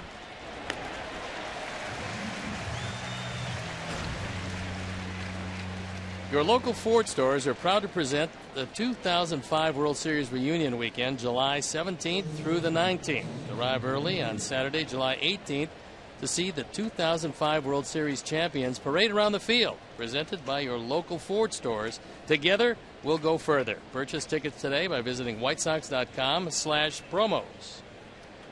Here's Alexei. He reached on an error by Cosma at second, and then he struck out.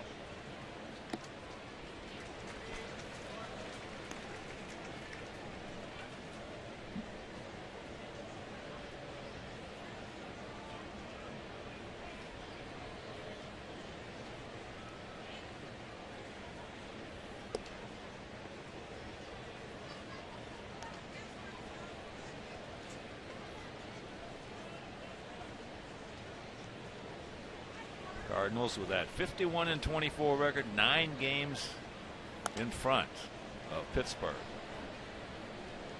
Coming in with a 2.61 team ERA. That's going to win a lot of games for you. That's going to win a lot of games. Good pitch in on the fist.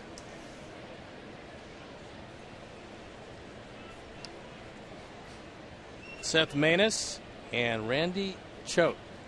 Choate is their situational left-hander, and they're getting a lot of use. 35 appearances for Choate, and for Maness, 37 appearances.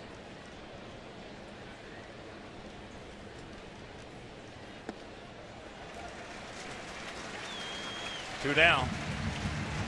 They just put Matt Belisle on the disabled list. He had 30 appearances. He's got a sore elbow, so another of the Cardinals is disabled.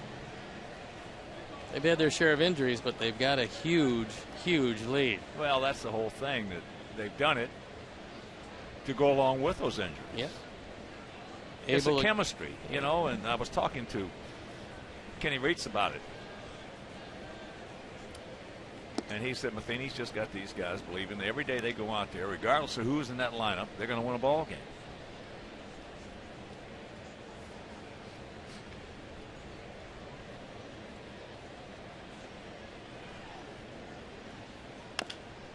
Tyler's 1 for 2. Solid single up the middle back in the 4th inning. But as we discussed many times, chemistry is more important today than it's ever been. As long as I can remember, what characterized these Cardinal teams, regardless of who was wearing that uniform, is the fact that they could all execute, both offensively and defensively.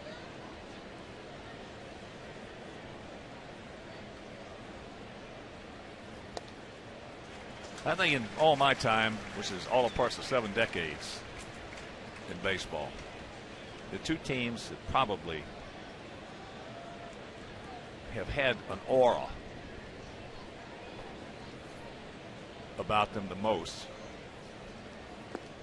is I hadn't followed the National League all those years. I never played over there, but with the Yankees, they had an aura about them, and the Cardinals, and then you had the Dodgers.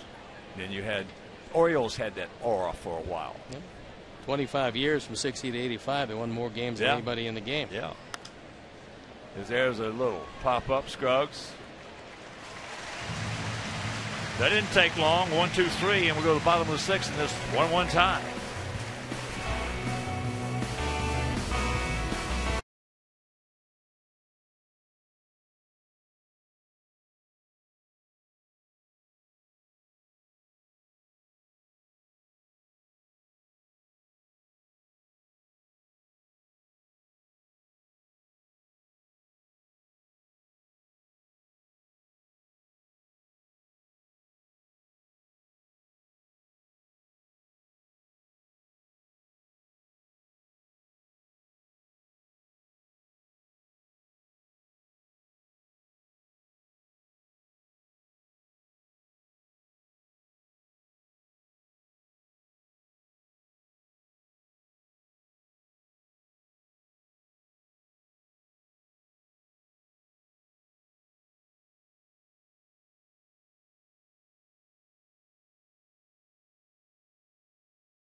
Text Subway to 97999 right now for your chance to win 6 meals from the Simple 6 menu from Subway. Message and data rates may apply. Subway, eat fresh.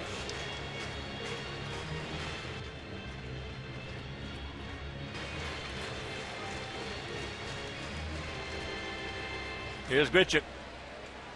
Randall has struck out, and he has hit a long home run measured at 448 feet. A little bit of an unusual stance as there's a line shot base hit. That on a 93-mile-an-hour fastball. There he goes into second base. Safe. You can understand why the Cardinals really like this guy. First of all, that was a routine single, and he ran it into a double. With Melky back deep in left field, Grichuk never hesitated. He saw Melky going to his left, and he knew that he had to get his footwork just right, and he's in easily before the tag, and that could turn out to be a big play. Hustle double. Yep. He's just 23 years old. So here is Peralta. Johnny has been a smart player. He knows what he's got to do, especially against a guy like Chris Sale. He's trying.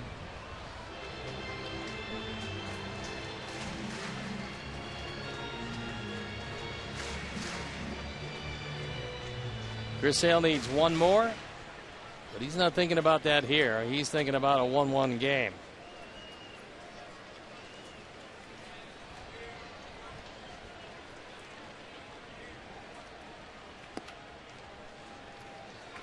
And that's outside.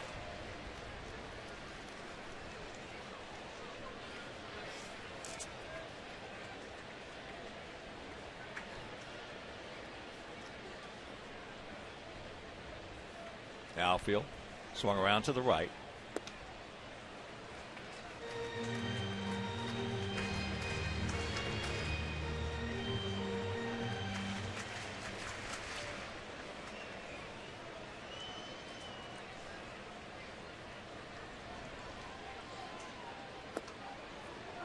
There was a good one. And got it in a good spot. Good slider.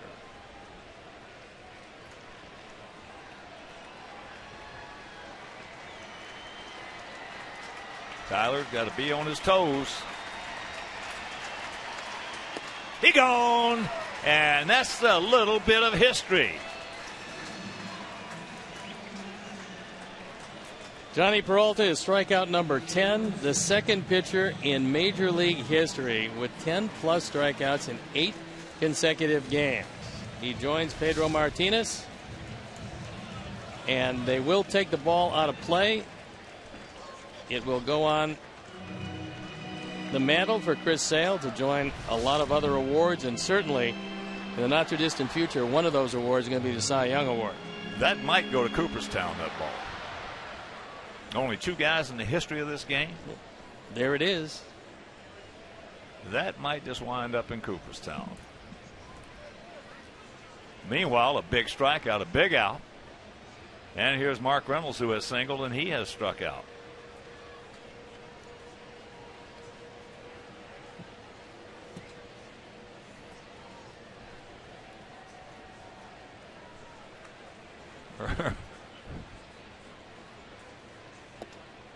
Slider.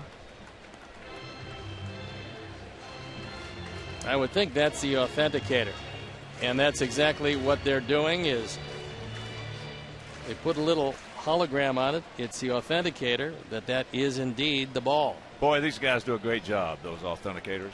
I mean, they work their behinds off. Because there's a fastball strike at 95.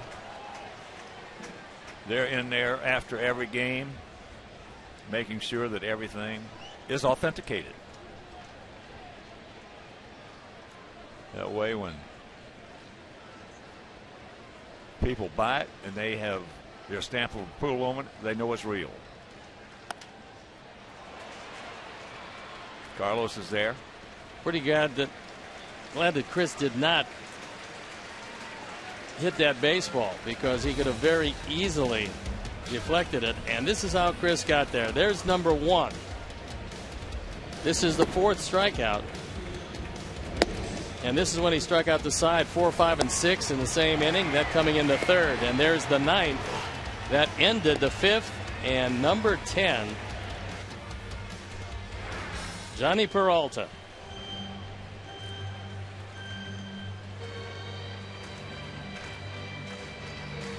Well, at least Johnny being number 10 and going into the history books as being the 10th guy, at least he was trying to do a job. He was. He tried to get it to the right side, just couldn't get it there. And here's a guy who had some pretty good cuts at Chris tonight. He has lined out hard to center, and he has walked.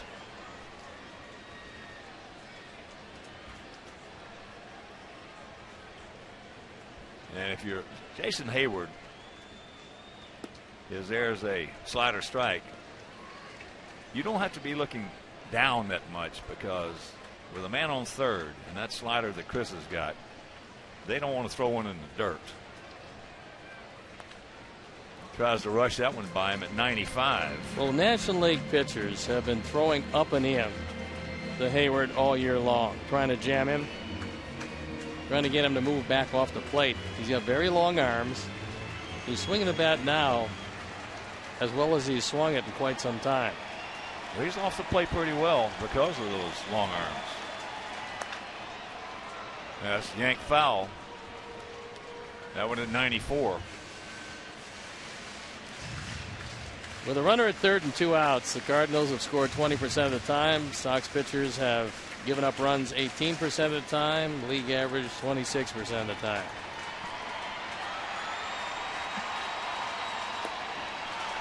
He gone.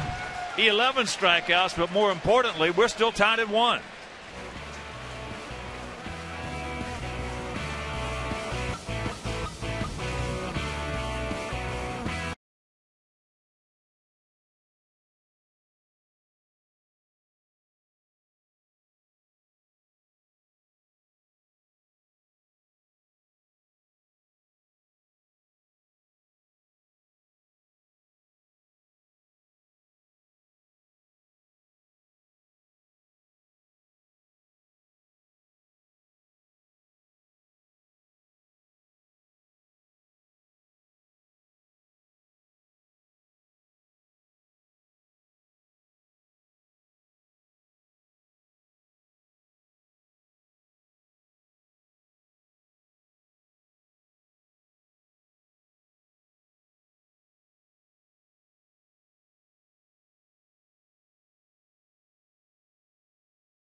.10 for the 8th straight game. It's Johnny Peralta going down.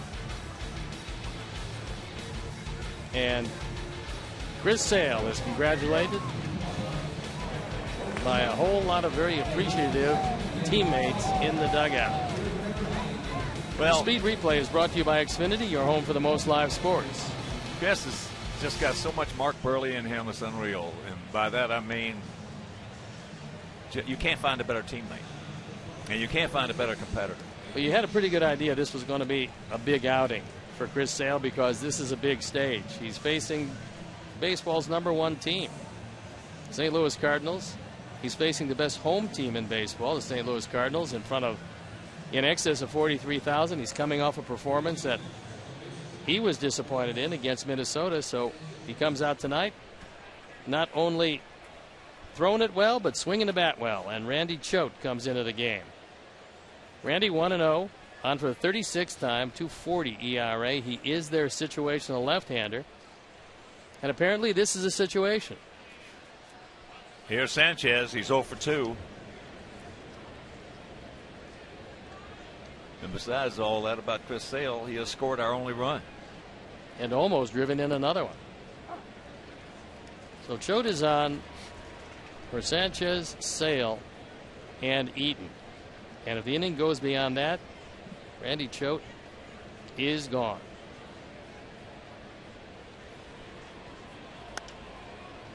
That ball slicing foul. And one hop into the seats. So very quickly, 0-2 the count.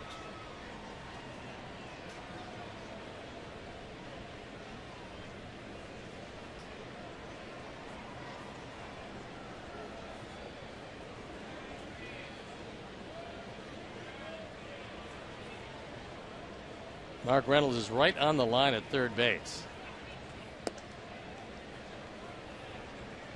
which is fairly unusual for Sanchez, but they're playing a no doubles set. And with a soft tossing left-hander, Carlos might get one of those soft sliders and pull it. High chopper, comebacker, 1 out. Hey, Sox fans, all season long, you score with Papa John's Pizza. The day after the Sox score 5 or more runs, you get 50% off your entire online order at papajohns.com with the promo code SOX5 at participating Papa John location. Better ingredients, better pizza. Papa John's.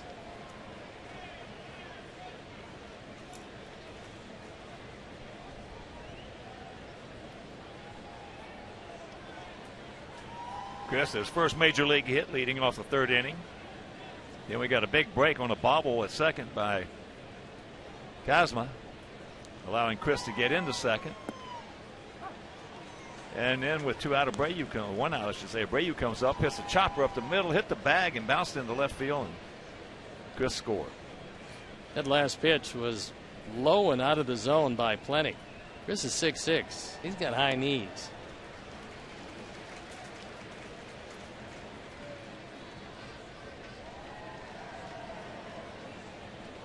Oh, and 2 the count.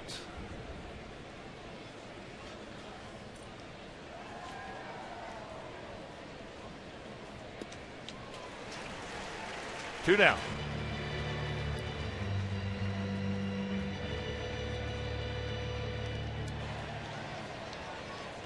That'll bring up Adam Eaton, who was 0 for 3, a couple strikeouts and a ground out to second. Lance Lynn will get a no decision. He went 6, gave up a run on 6 hits, walked 1, fanned 6. He threw well, but piled up a whole lot of pitches.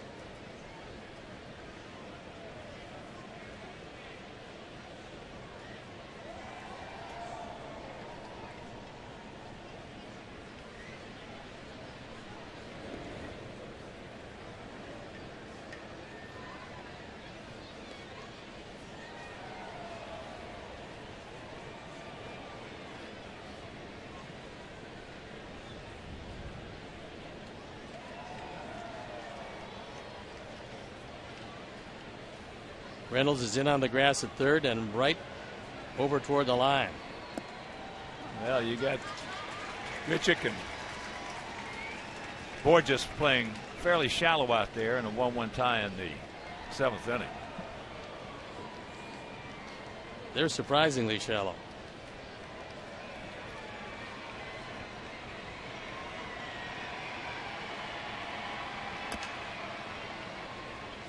Foul ball.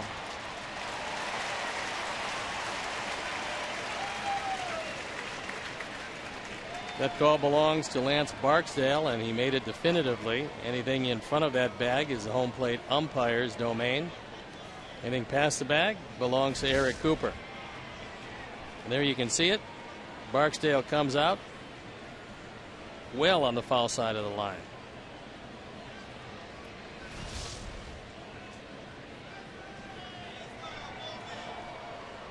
The only time that will change is that if there was a big right-handed hitter, or if it's down the first base line, a left-handed hitter where they may be blocked out. But outside of that, it's their play.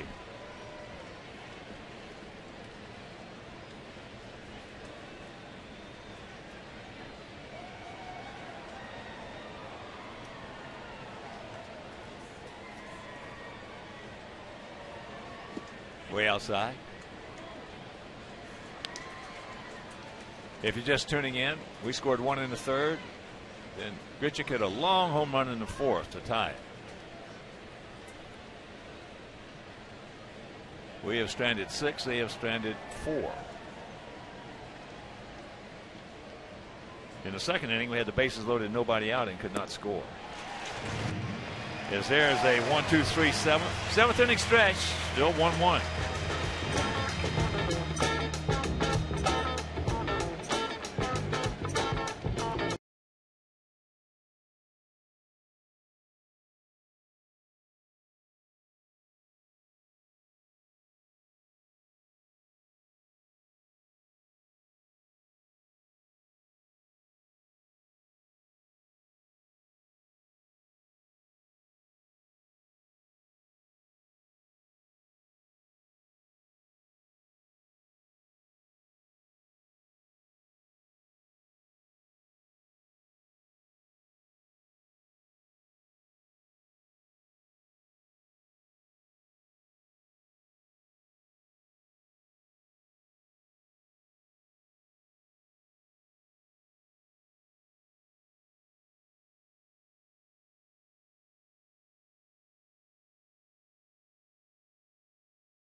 Here's Yadier Molina.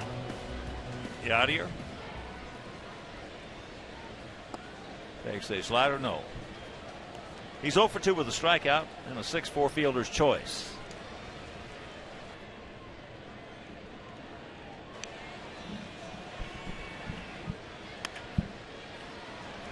Make a good throw. 1 out.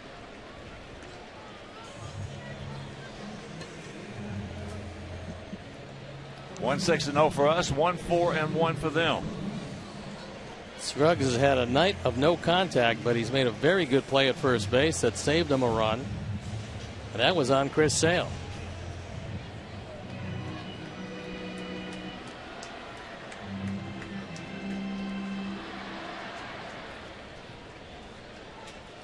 Outfield short and right.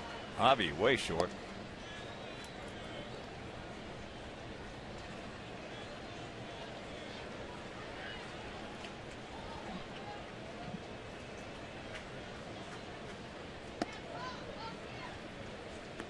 Now one at 94. And the count 2-0.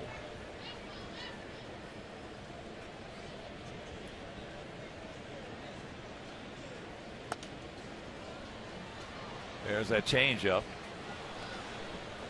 Got a good pitch to hit and fouls it away.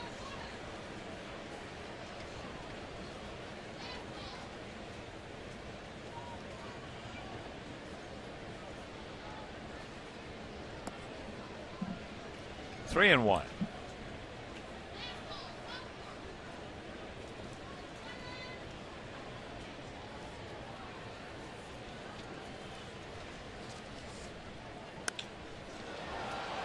High in the center field.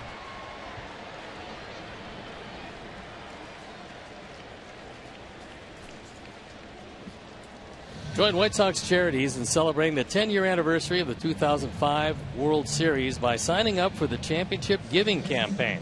Support the campaign by making a donation at special levels honoring the 2005 season. Donors will receive commemorative gifts for participating. For more information, visit whitesox.com/championshipgiving. Cosma is struck out and singled.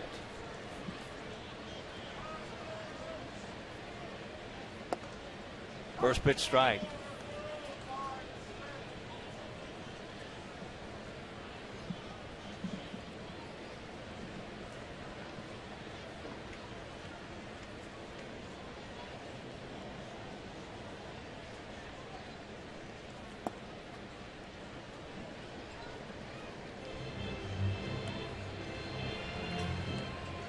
Kevin Segrist, hard-throwing left-hander, loosening up in the bullpen.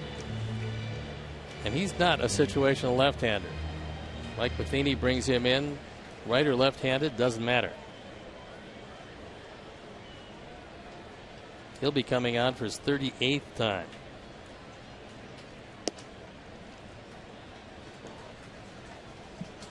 Two out, 2-1 to count.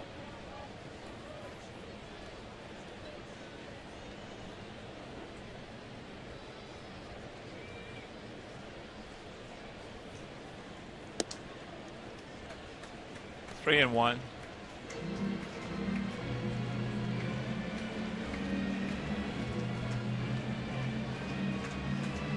Matt Carpenter on deck.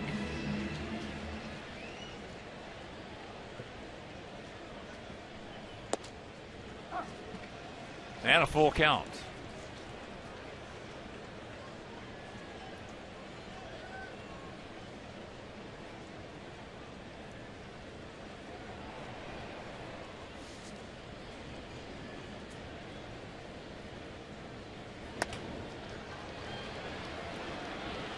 Very quickly over to first. Gets him, and that's a nice 1-2-3 inning, and we'll go to the 8th. We have one and they have one.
7 innings, 4 hits, 1 earned run, 11 strikeouts, just 1 walk.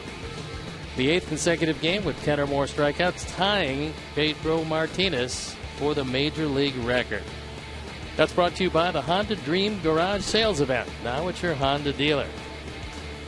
And we've got a new pitcher coming in the ball game. It is Kevin Segrist. He's 3-0, his ERA a fine 1.62. On for the 38th time. Opponents hitting just 118 against him. 45 strikeouts. And a minimum of walks. Unlike Detroit and Minnesota, not a whole bunch of Sox fans in attendance. Some at the hotel. A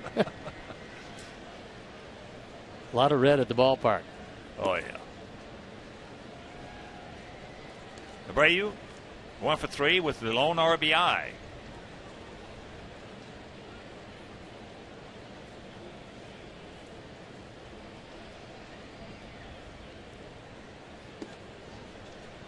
Two and 0 the count.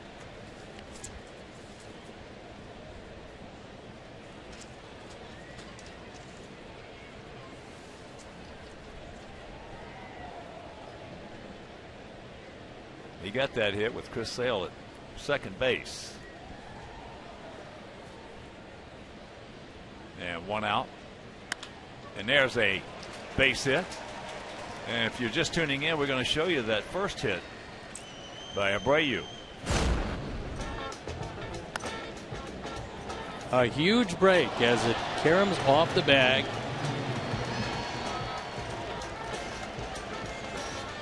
He looks up, says thank you. That's RBI number 42. And he represents a go-ahead run. Here's Cabrera. 0 for 2, and he's hit the ball hard twice. He also has walked.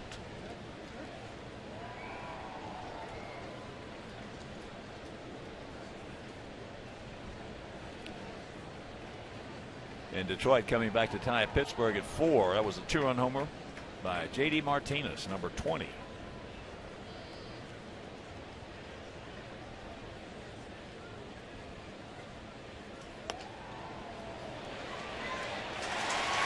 One out.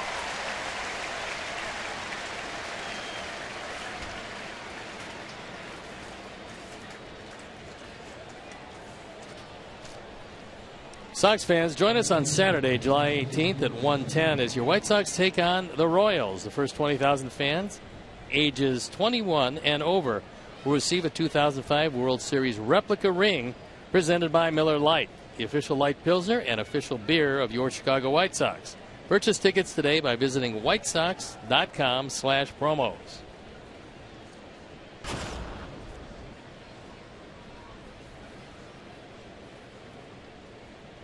Ivy is 1 for 3. And he pops it up. Cosmo, 2 down. Also, if you're just tuning in, you just saw that Chris Sale has tied Pedro Martinez. The best thing about that, he got a chance to break that tie.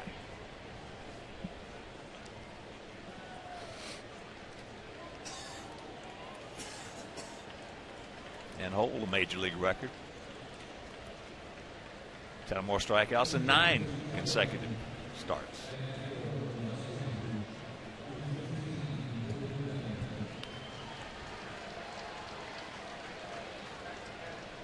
And Gordon Beckham coming on to pinch hit for Connor Gillespie. Connor was 2 for 3. And there's Gordon's numbers, 213, 4 and 16.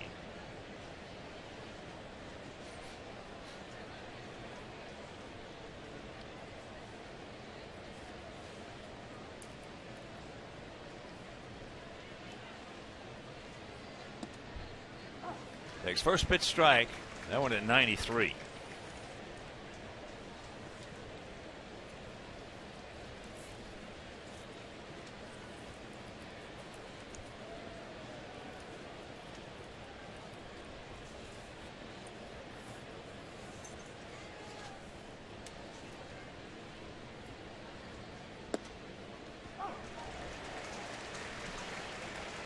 Just catches the inside edge of the inside corner.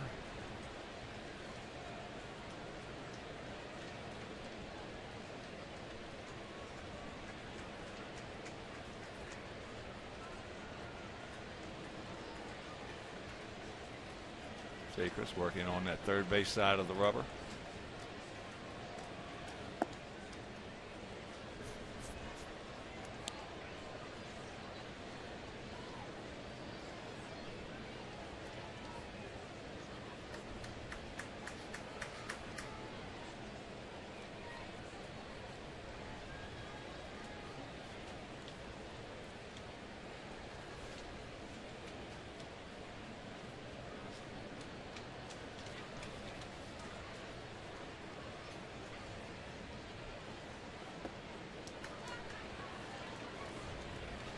Two out, 2 balls, 2 strikes.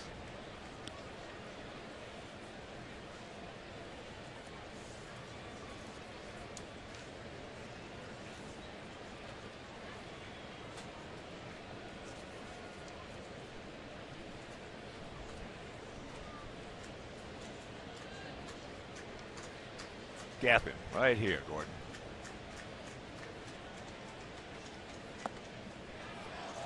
And a full count.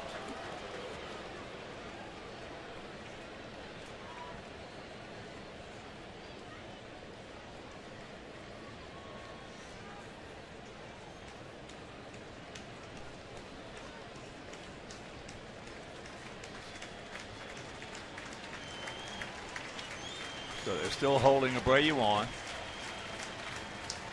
He goes, and that's fouled away.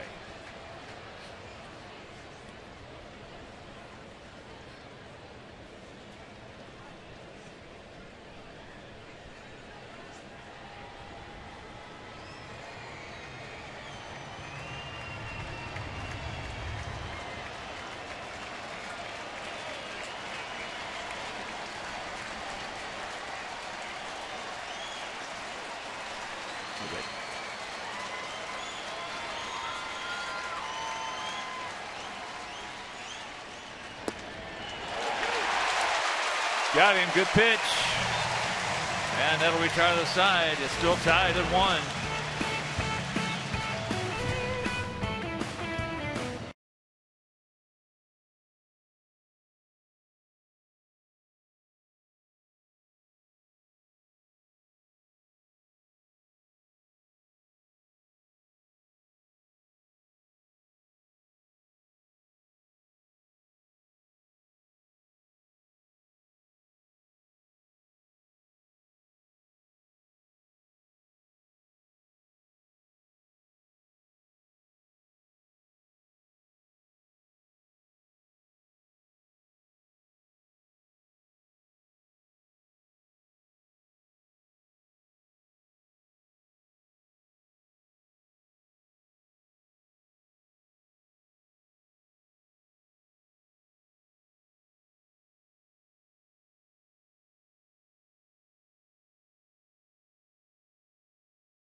And click on the WGN Sports Game Zone banner for the latest stats and information. Sox Game Zone is powered by Robert Morris University, Illinois, offering over 55 athletic teams, more than any other university in the state. For more information on RMU, visit robertmorris.edu. Gordon Beckham stays in the game to play third base. Colton Wong is coming out to pinch hit. Doesn't get an opportunity to do this too much because he plays just about every day. Well, he's hitting .291 with 9 homers and 36 knocked in, so he's doing a pretty good job of it. And he's 2 for 3 with a run batted in as a pinch hitter.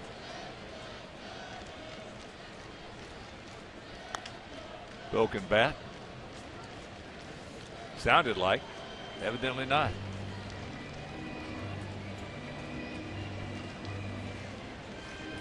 Jake Petrichka loosening up.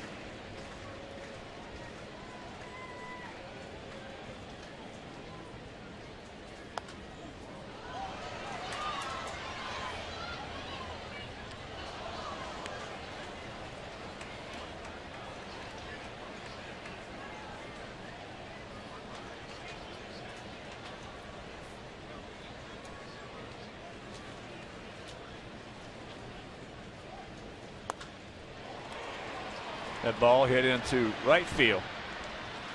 Got it off the end, so that's out number 1.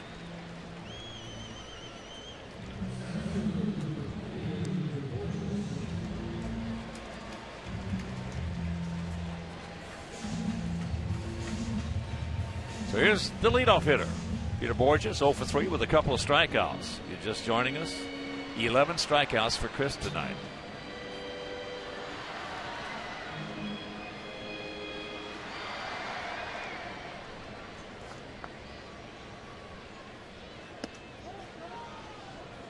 Well, with no luck at all, swinging the bat, he was thinking about pushing that bunt to the right side.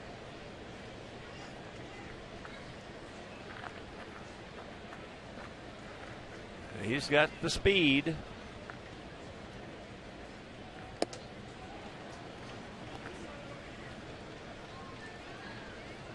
When they were playing Trout in left field and Borges in center. Not much fell. No.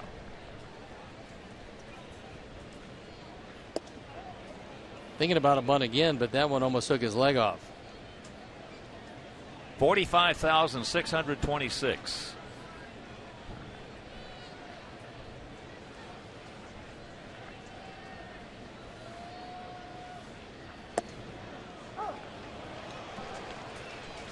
That pitch a little bit low, but Chris got the benefit of the call. 2-2. They were averaging 43,308.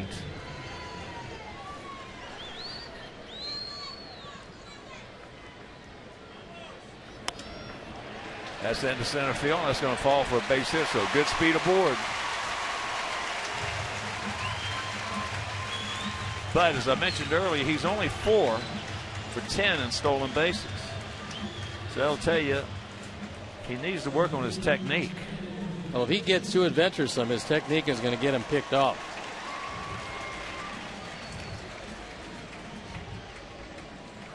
You don't have to pick him off. All you got to do is throw him out.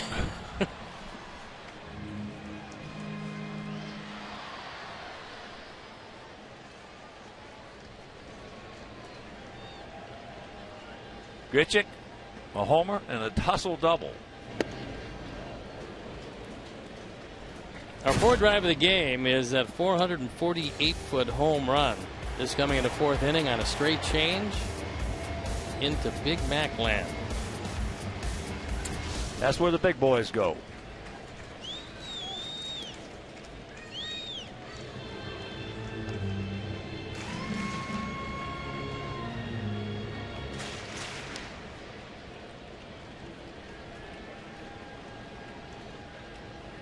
Little Jason Kipnis in that setup he's got.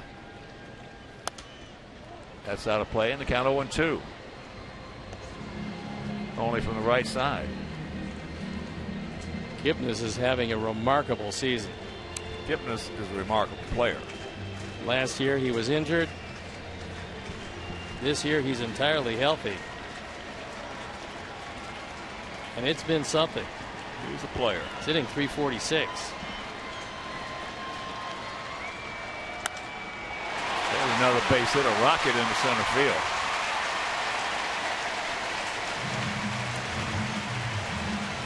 A triple away from the cycle for Randall Grichuk. Well, he's shown he can hit a fastball. Doesn't matter where it is.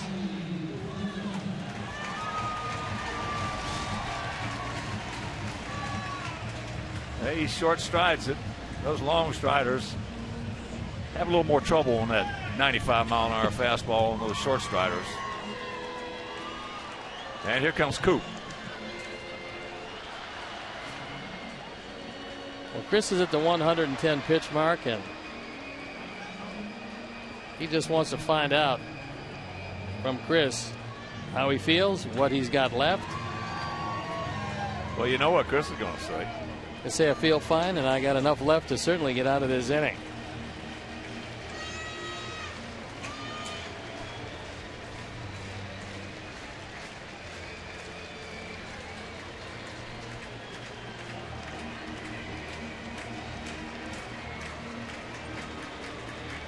I know it's not the case, but it seems like Patricia is up every game. You have to keep track of warm-ups, especially warm-ups in earnest, and that's exactly what Jake has been doing. He's been loose for quite some time, and here, with the humidity and the heat, it's pretty easy to get loose.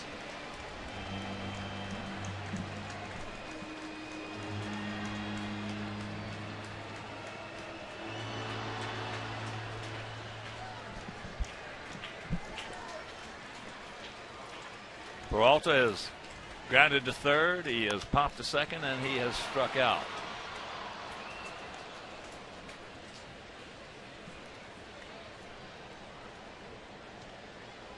Trevor Rosenthal loosening up in the bullpen for the Cardinals, and he is their closer. Well, our outfielders don't have to worry about anything except hitting the cutoff man if there's a base hit. Not with that guy. But you're not going to At throw him second out. base, no. High pop up. High pop up. Stay in here.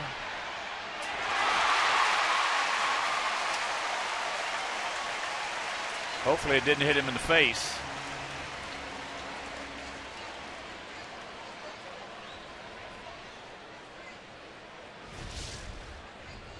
He goes over. Avi can't get there in time, although it's certainly an easier play for him. He caught a knee in the face, it looked like.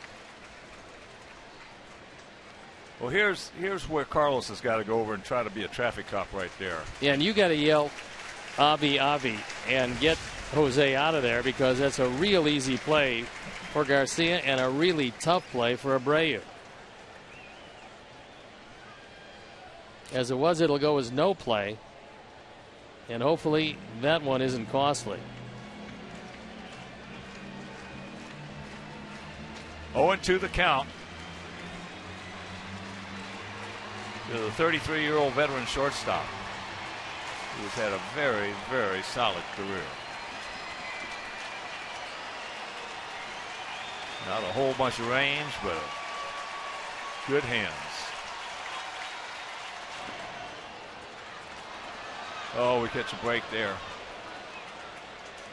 Real bad base running on the part of Borges, because if he takes off, Grichuk was taking off, there was no way. There'd have been runners at second and third. No way you could have gotten him.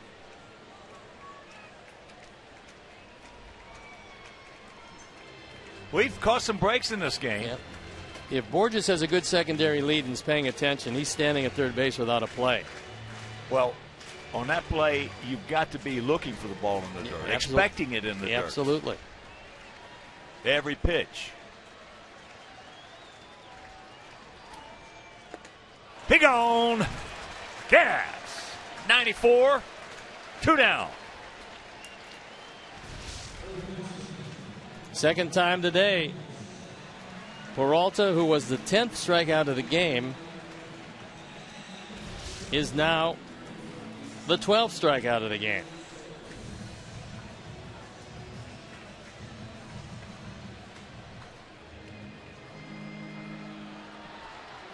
So here is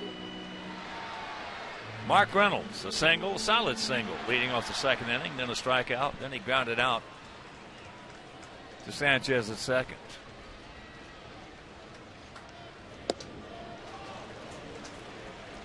Fastball up.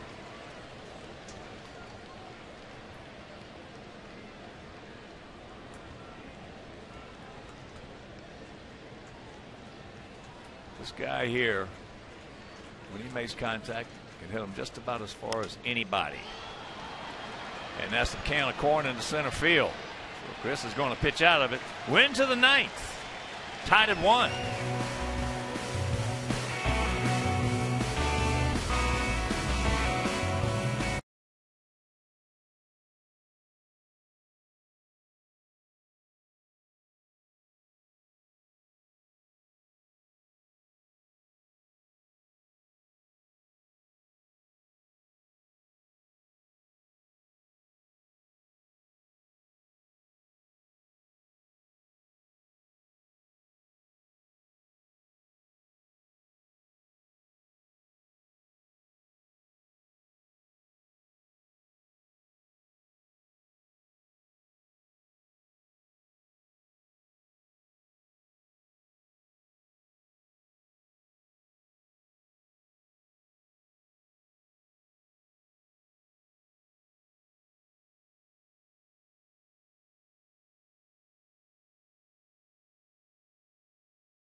Tracking widget and more.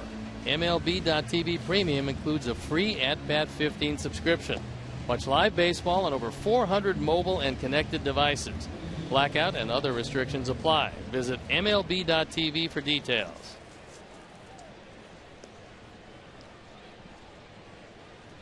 And hard-throwing Trevor Rosenthal comes into the game. Colton Wong stays in the game to play second base. So Rosenthal will hit in the 8th hole. .52 his ERA.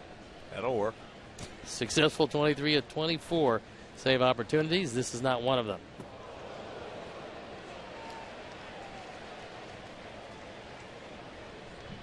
Oops. 1-0 the count to Alexei, who was 0 for 3 with a couple of strikeouts.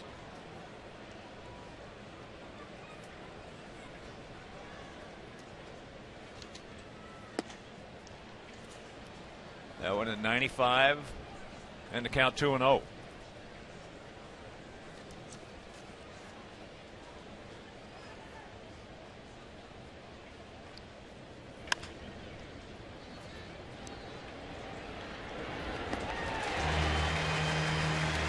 One out.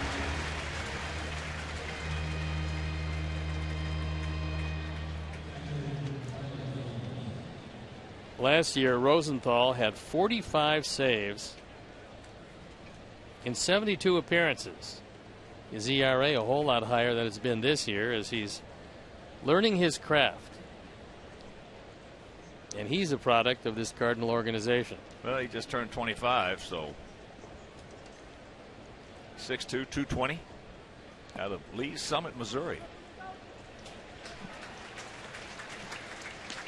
Quinn Walcott said he did go.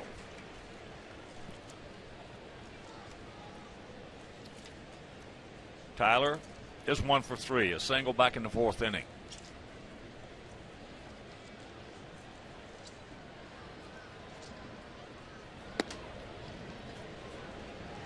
And that's outside. Talk about catching lightning in a bottle. Rosenthal drafted in the 21st round in 2009. There's a rocket. That's the hang Whiffle to Tyler.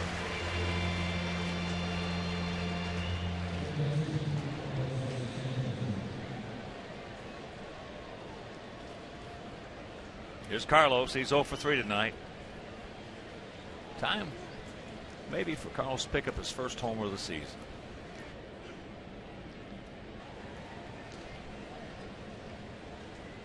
How about it, 5?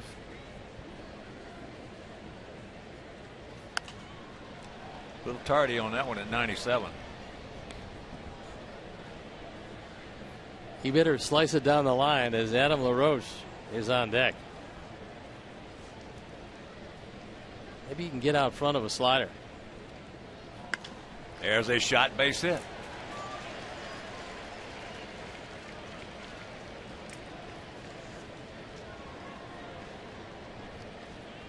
So here comes Adam LaRoche. Carlos keeps it alive. A ringing base hit to left field.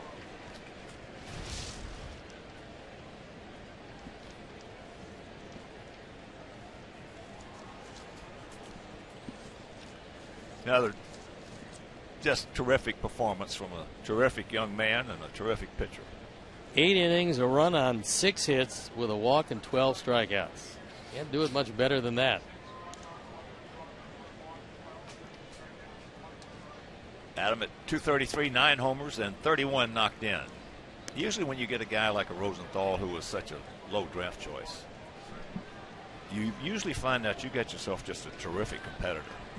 Well, also what happened was he came in as a starting pitcher, and they realized pretty early that didn't have enough pitches to be a starter. So they converted him to a pensman. And he wasn't a closer. They kind of eased him into that over the last couple of years. Well, it even validates this competitiveness. Yes. Outfield straight up and spread out. Pretty good lead. And a 3-0 count. Turn him loose. Turn him loose. That's what Yadier's going to talk to him about.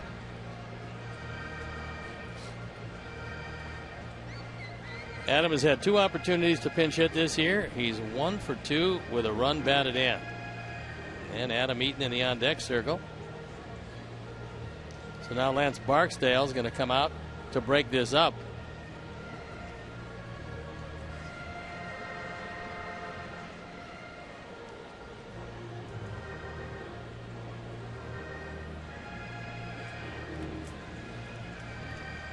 Lance had a pretty good game behind the plate. He's missed a couple like you're going to. Well, he called a lot of low pitches tonight. He was pretty consistent. Yes, he was giving pitches an inch or so below the strike zone, but he gave them to both pitchers, all the pitchers, all of the time. Yep, he did. He's had a good game behind the plate. And there's ball 4.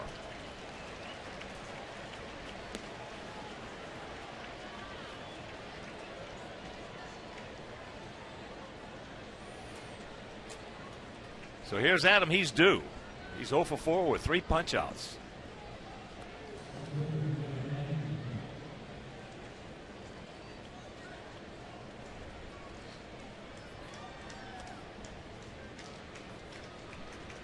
Come on, Adam. One time. Let's give Chris Sale a W. We've taken enough away from him.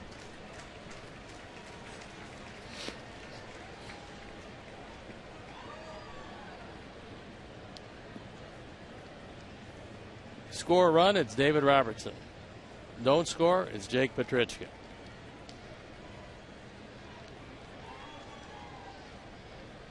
Dial it up. That one at 97.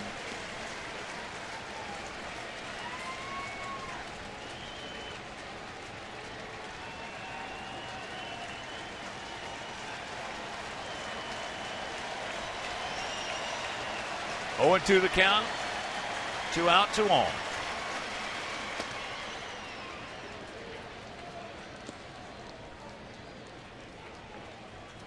One of the things Darryl Boston is going to tell Adam LaRoche, and I'm sure he's aware of it being a National Leaguer, is that secondary lead can't be too big with Molina behind the plate.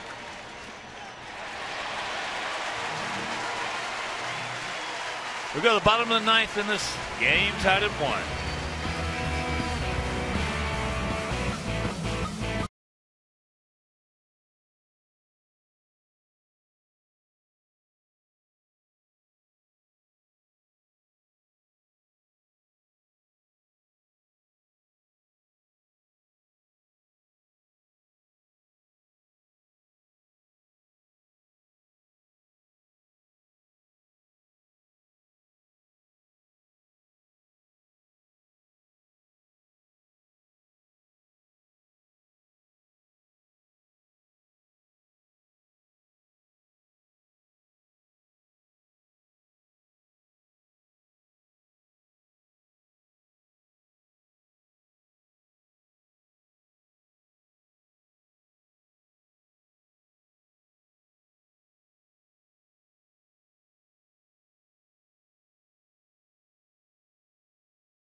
inning in a 1-1 tie. Chris Sale was magnificent, and Jake comes on for the 31st time. ZRA, a pretty good one at 342. And he's got to face a pretty tough hitter leading it off with Jason Hayward.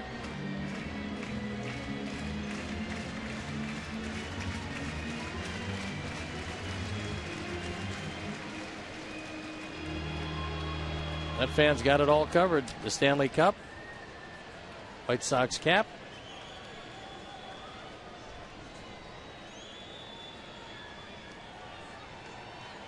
So here's Jason Hayward. He is lined hard to center, walked and struck out on a vicious Chris Sale slider.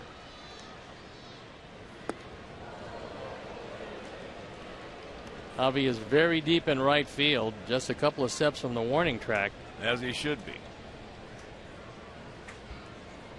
They're for the most part straight up, spread out, maybe just a small gap out there in right center.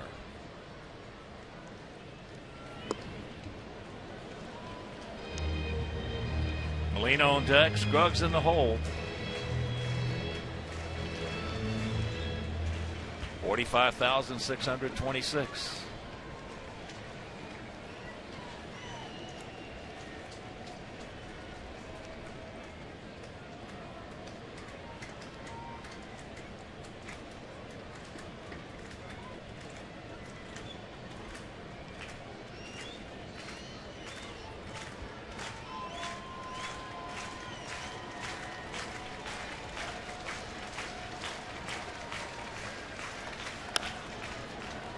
Chopper to Hopper. That was a real good pitch, right in on the hands of Hayward, and he couldn't do anything with it.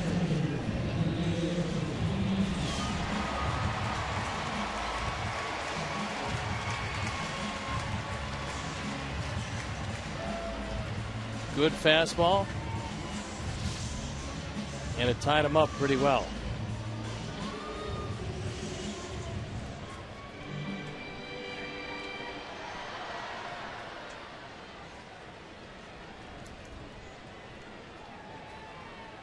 Yeah, you're a strikeout, 6-4 fielder's choice, and a grounder to third.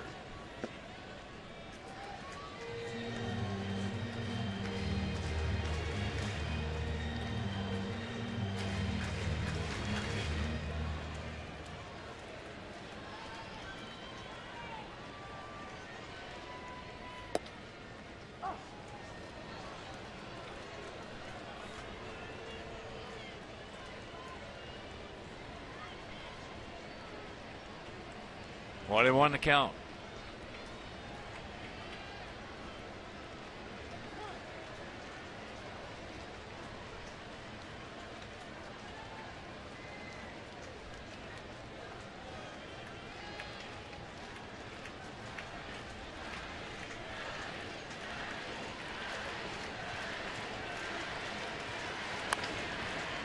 Alexei.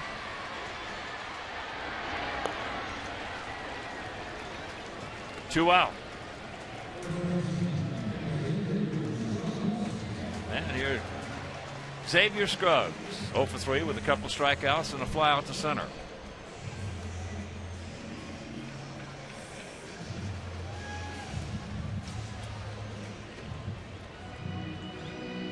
Cardinal bullpen up and going again. You figure with his closer, Mike Matheny would buy an inning, but probably not going to let him go two.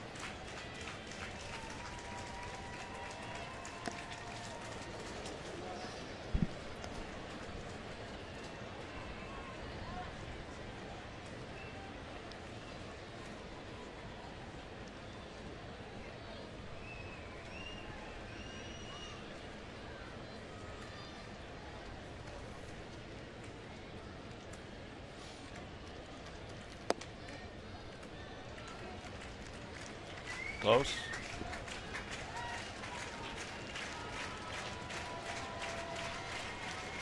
If we can get another out, it'll be Abreu, Cabrera, and Garcia in the 10th.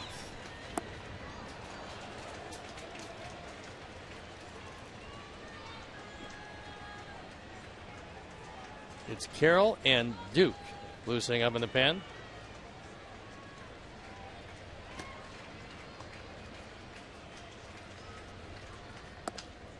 He gone.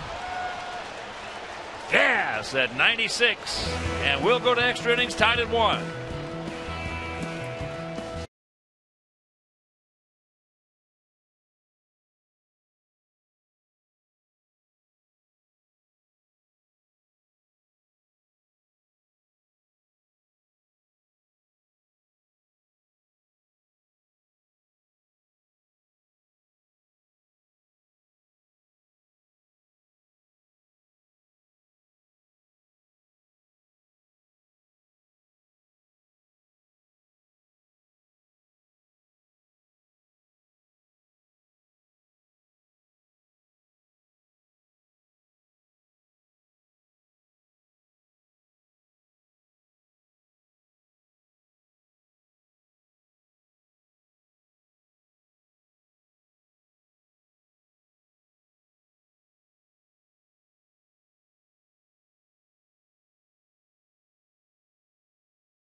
"38th time." What jumps out at you is the fact that he's got the best control in the league. He's walked 2 of 121 hitters. That is number 1, actually, in all of baseball, with 159 qualified relief pitchers. Well, that's going to tell our hitters, or it should tell our hitters, a lot. He's going to get it over. And with Jose up, Reynolds is very deep at third base and over toward the line.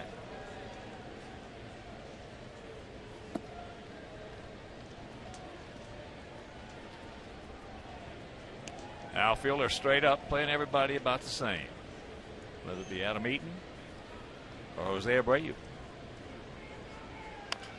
That's chopped foul, and this is how we scored our run back in the 3rd inning. A fortuitous bounce off the bag. Sale, who had singled for his first major league hit. But for us, this is our 9th extra inning game. In the first 8, we were 6-2. We had played 4 on the road, and we've won 3 of them. But the Cardinals, this is their 10th extra inning game. As he gets Jose for out number 1. Of the first 9, they are 6-3, but they're 5-1 here at home. If you haven't seen that changeup, it's particularly tough. And of course, our guys have not seen it. Maness has only given up 1 home run this year. Here's Melky. He's 0 for 3 with the base on balls. Well, he's got some credentials. He attended East Carolina University, where he earned first team All-Conference USA for 4 consecutive years. He is the only person to do so in league history.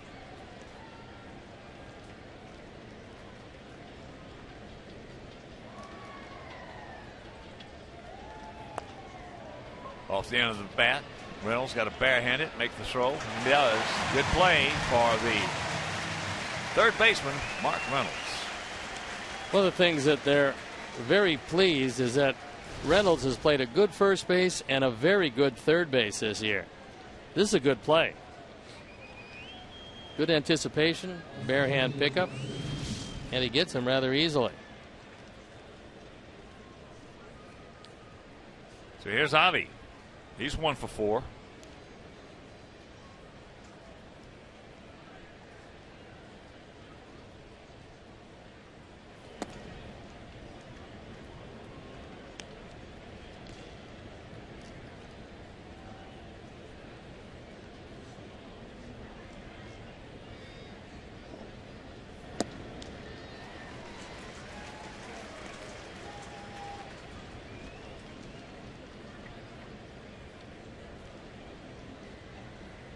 One and one to count.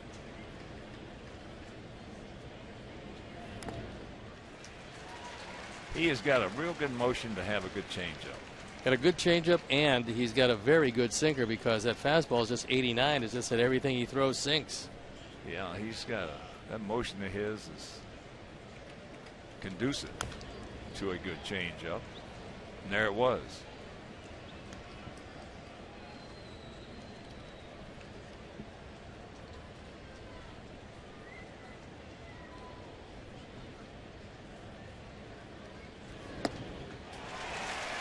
One, two, three inning, couple of strikeouts, and we'll go to the bottom of the 10th. Still 1-1.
There it is, bottom of the 10th inning. We scored our run in the third. They scored their run in the fourth on a long home run by Gritchick. 448 feet. It's a big boy home run. On a straight change, it's particularly impressive. So here's Carpenter. He's going to hit for the pitcher.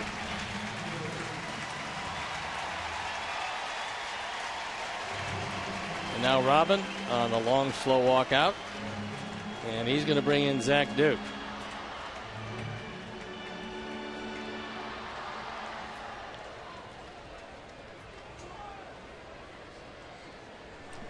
All right. Good job by Petricka. He departs. Duke comes on, and we'll be back.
time. He's been called on to save one game. He's been successful.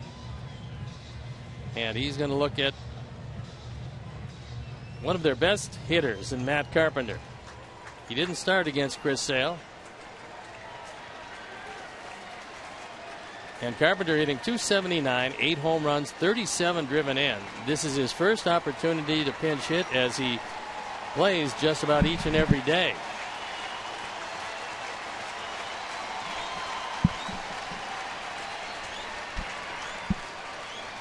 So here we go. First pitch strike. Outfielder deep. For the most part straight up. Bit of a gap in left center. Ivy moves around just about as much as any right fielder you'll ever see.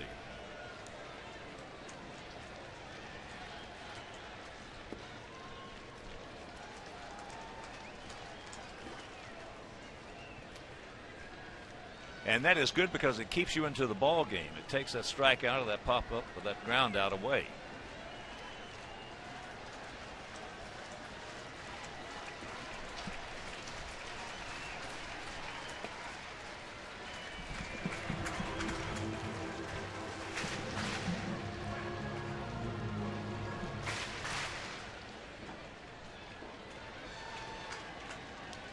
Advantage Carpenter on that 1-1 pitch. Is now 2 balls and a strike.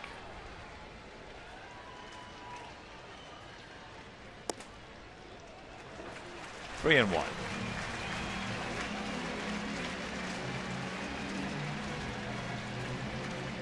Carpenter leads this team in walks, as well as a .376 on base percentage, which is pretty good. He's dangerous.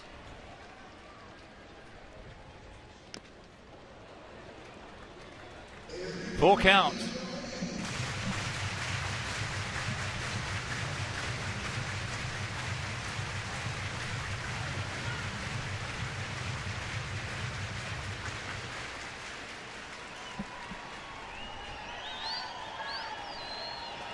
Colton Wong in the on-deck circle. He came out a pinch hit against Chris Sale leading off the 8th inning. Had a couple pretty good hacks on him. Oh, he got a cookie right there. He got to get me over and couldn't do anything with it.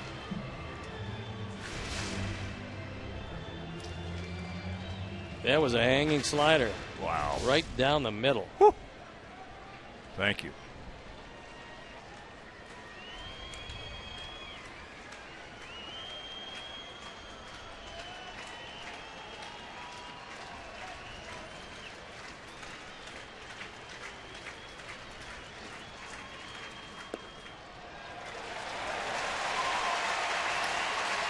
Dreaded leadoff walk.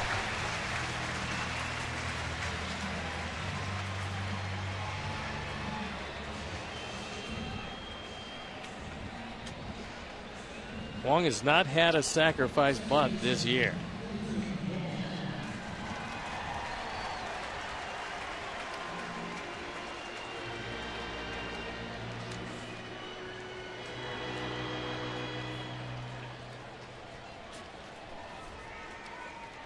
He was a first-round draft choice for the Cardinals back in 2011. 22nd player taken overall.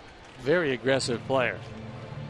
The first time I've seen him, I've seen him highlights a couple times, but he had 2 good hacks on Chris, and he didn't give an inch. Nope. They've really worked on his defense, which was a bit of a trouble spot.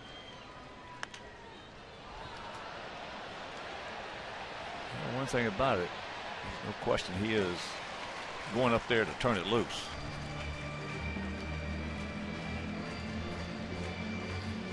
Nine homers and 36 knocked in, hitting at .290.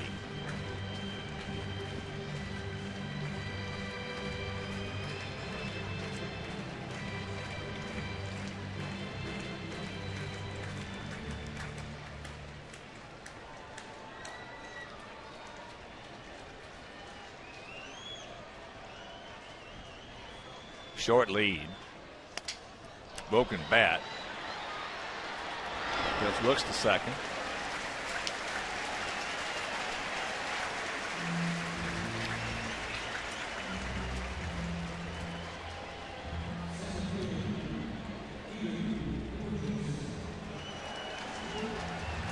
So here's Peter Borges. He's popped the second, struck out twice, and then in the 8th inning singled into center field.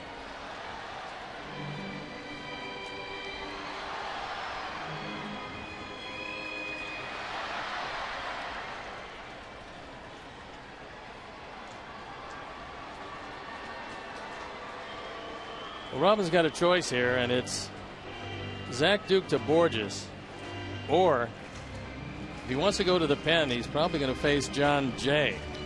And there's Daniel Webb loosening up.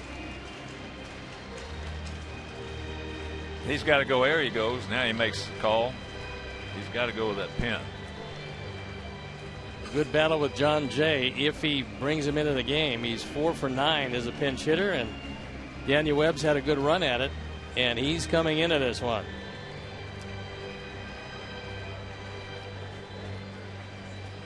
So Zach Duke.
John for the 10th time.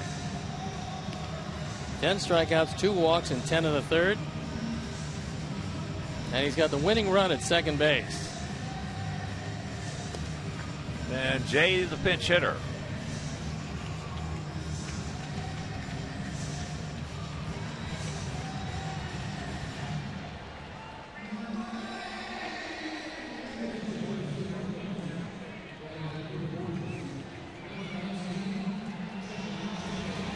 Overall, it hasn't been the best year for Jay, hitting .224, but we told you about his pinch hitting prowess.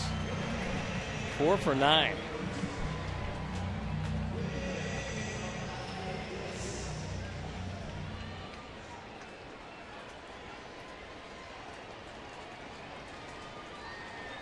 Now Alexei.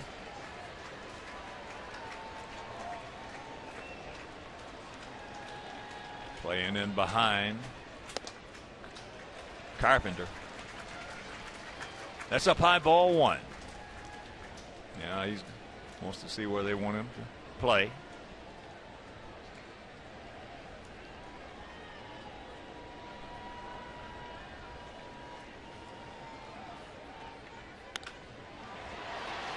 And they're going to bad throw, but they're going to get him anyway. I think that's just pretty wow. bad. It's just a terrible rundown because they allowed Jay to get into second base. Wow.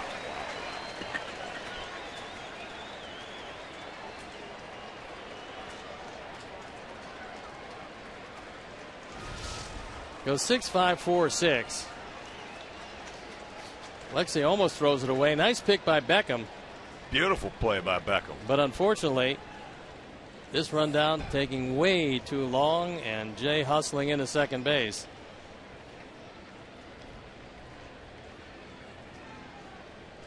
Taking a look and realizing that they haven't been able to cut him down yet. Well, now you got Grichuk at the plate, who's 3 for 4 tonight with a long home run and a double and a rocket single. And here comes Coop, and you got Peralta on deck with 2 out and first base open.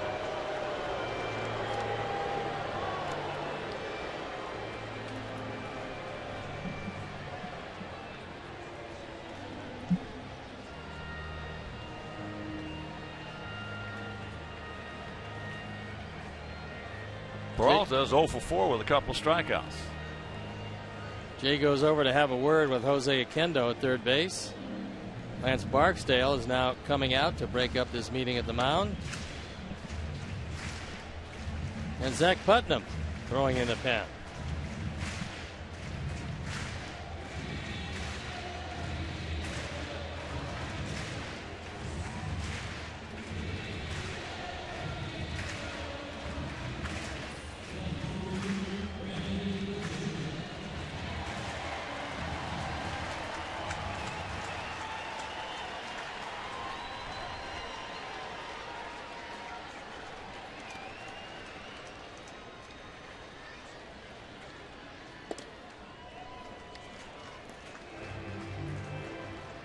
Want to know the count.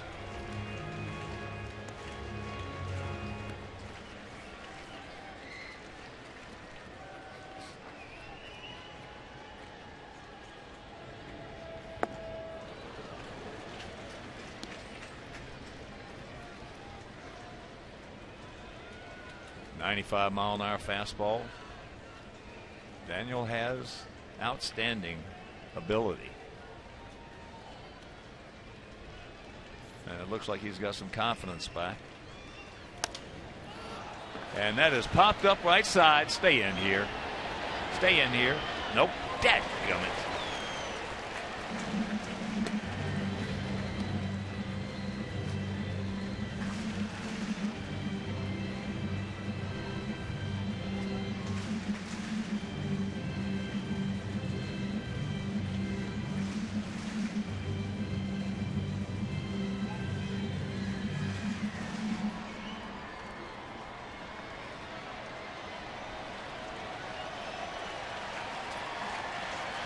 Two out, 1-2 the count.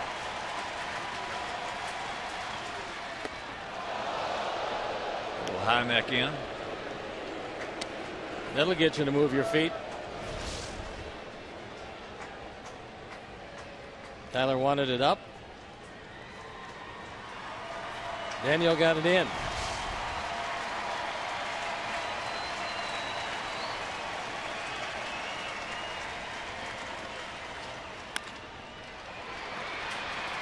Make a good throw. He does, and that'll retire the side. So we will go to the 11th, tied at 1.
John Jay came out a pinch hit, stays in the game in center field. And we've got Miguel Sokolovic. He's 2-0 with an ERA of 1.69, on for the 10th time. Opponents hitting just 1.79 against him.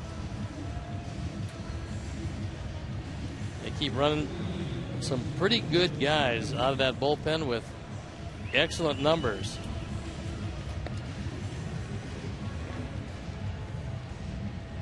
Well, they are doing a lot of things right, and pitching is one of them, because when they score at least 2 runs in a ball game, they are 49-12. I would say that's pretty good pitching. Got a team ERA of 2.61 coming in. 49-12 when you score 2 runs.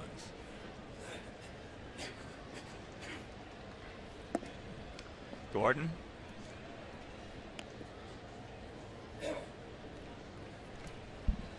Want to know the count? Gordon's been to the plate one time, struck out.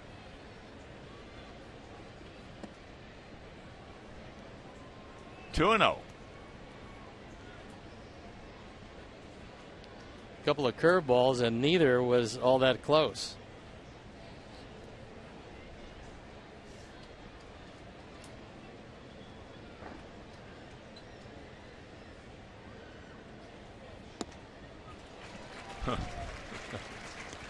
Little muscle memory. That one was close. That was close to getting hit. He left that curveball up in the zone.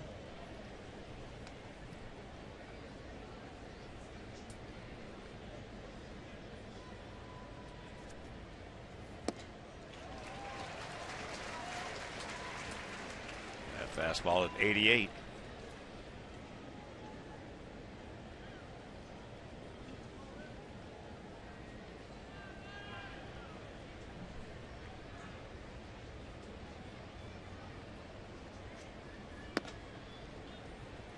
That one at 89 up high.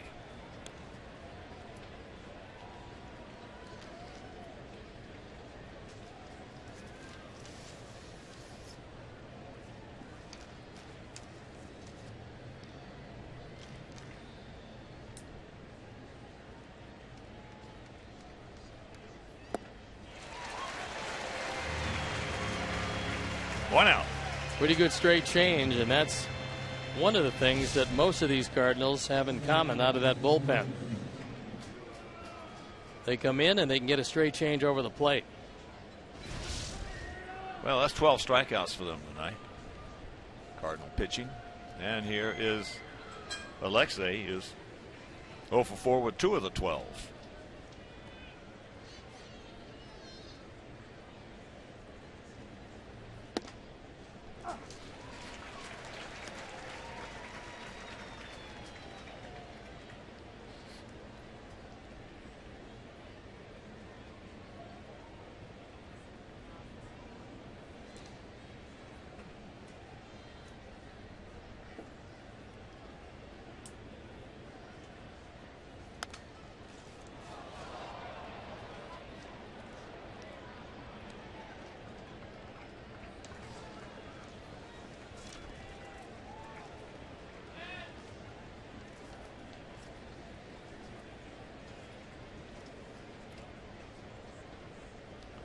Make that 13 strikeouts for them tonight.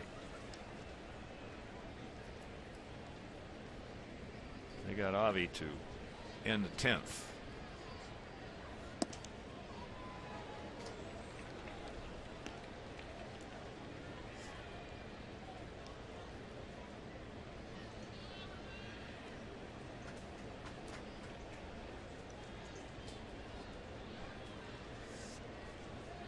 Out here is National League version of Joe Mauer. Giving the youngster a pep talk. These Cardinals 51-24 coming in, and when you figure that they've averaged 2.81 runs a game, that's it. You can imagine how overwhelming the pitching has been.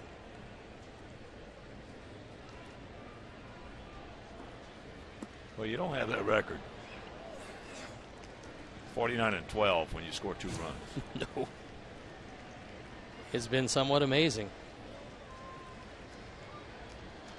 This goes to show you don't have to score a lot of runs to win games.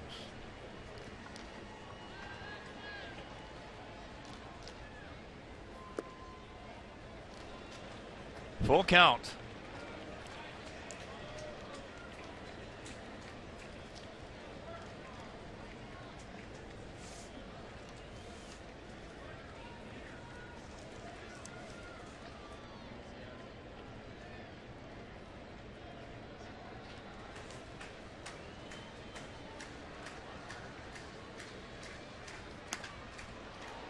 That ball into left field.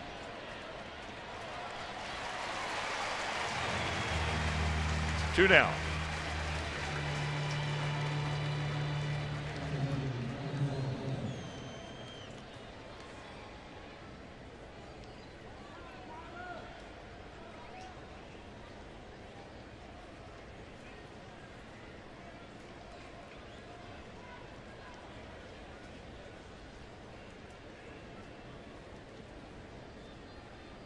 There's Flowers. Tyler's 1 for 4.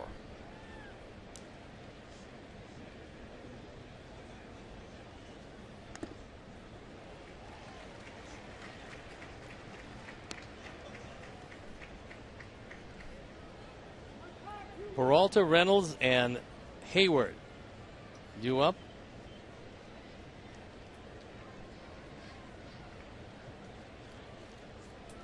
We certainly hope that Peralta's tough night continues. He hasn't had the ball out of the infield yet.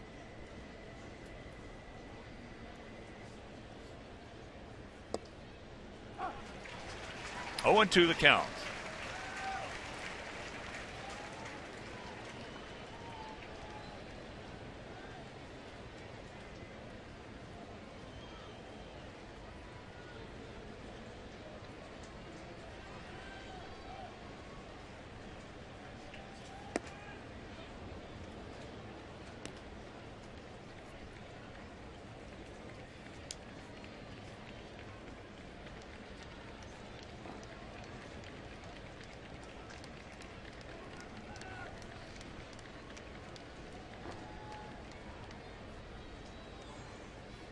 That ball hit deep.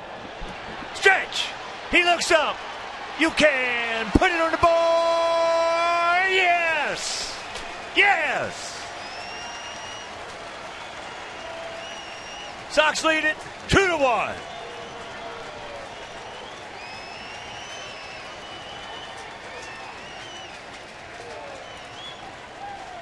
Sixth home run, 17th driven in.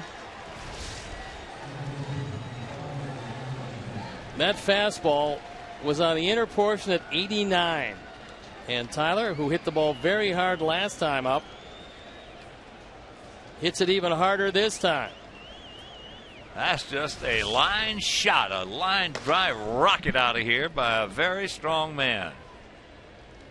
And here is Sanchez. Takes first pitch strike.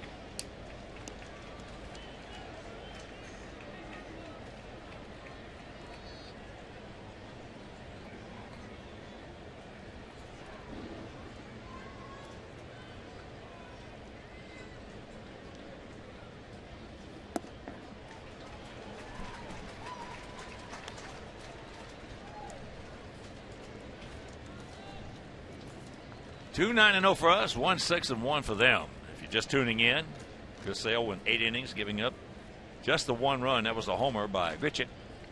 1 walk-in, had 12 strikeouts. Tying Pedro Martinez. But they're only 2 pitchers in Major League history to have double-digit strikeouts in 8 straight games.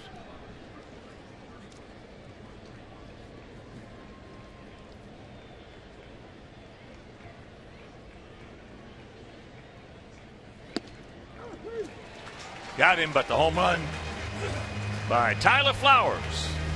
We lead it 2-1.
4-2 record, an ERA of 2.84, 44 strikeouts, 7 walks in 31 2/3 innings. He's got to go through the heart of the order for these Cardinals. Why not? That's the way Abner designed it. It's been Sale, Petrichka, Duke, Webb, and now Robertson. And there is the man of the hour, Tyler Flowers, with a long home run to left center field. Breaking up a terrific pitcher's duel. The starters were Lynn and Sale. And then the game turned into a battle of bullpens.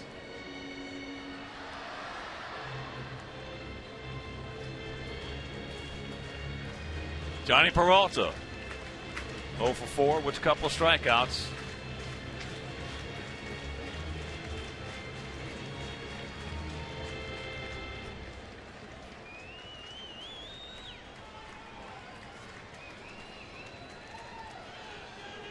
Outfield straight up.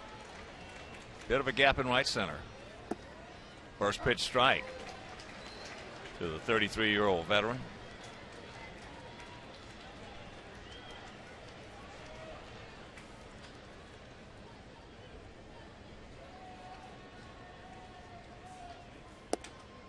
Lays off that one.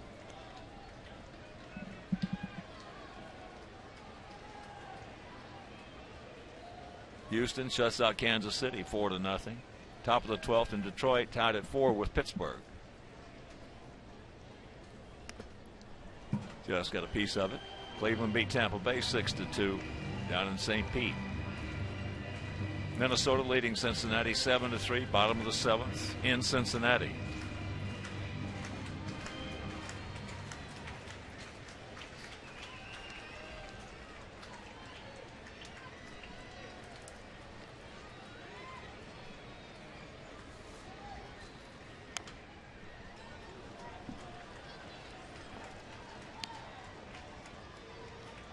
David had him well out in front of that one, but Peralta just barely able to stay alive.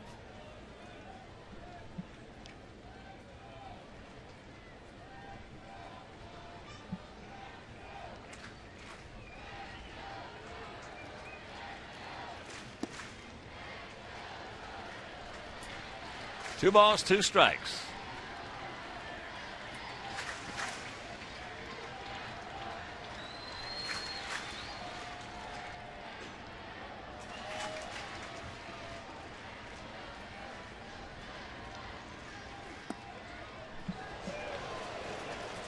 Just barely missed low and away.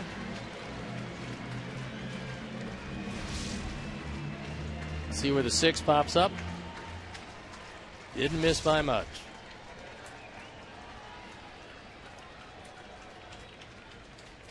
Payoff. Line shot. Caught by Alexei. And that's a big out. Out number 1. Garrett Cooper looking right at it.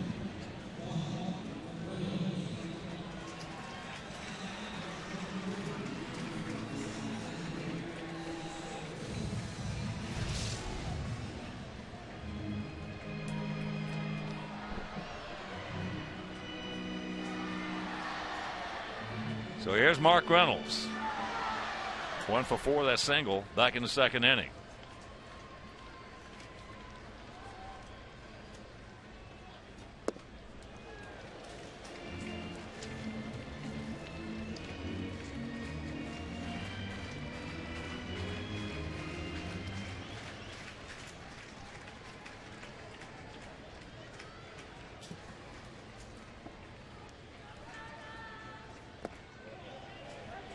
Yes, he did. And the count 0-2. Got to be careful with this guy. Reynolds 3 for 5 with 2 home runs against David Robertson. Former teammate. He'd love to get him out of the strike zone on a pitch similar to the last pitch.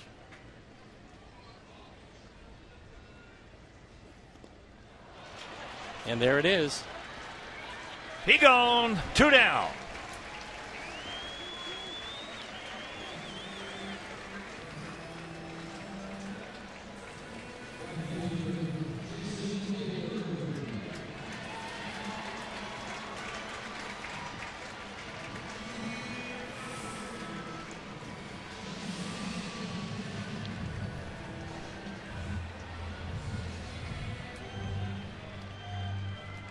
So here's Jason Hayward. He's lined hard to center, walked, struck out, and grounded softly to second. Jason with 9 homers, 28 knocked in. 45,626. As he looks at ball 1.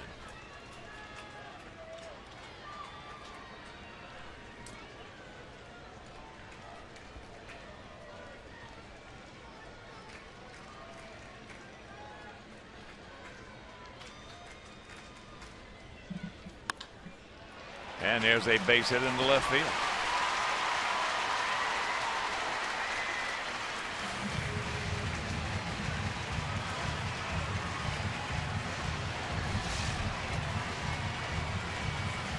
Hayward keeps it alive, and he is a very good base stealer.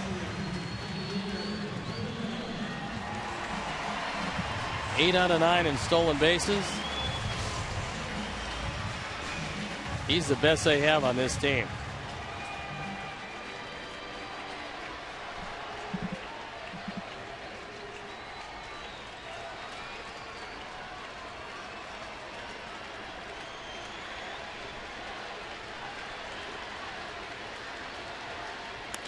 And there's another base hit. Hayward now is going to pull up. So 2 on, 2 out. And that'll bring up Scruggs.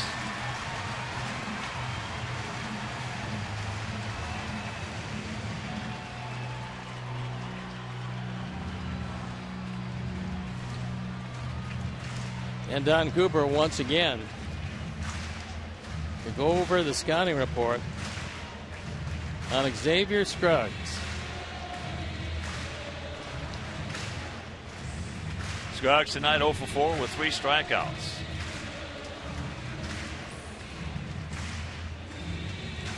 If you're just getting home tuning in, this sale went 8 innings, giving up the 1 run, 1 walk, 12 strikeouts.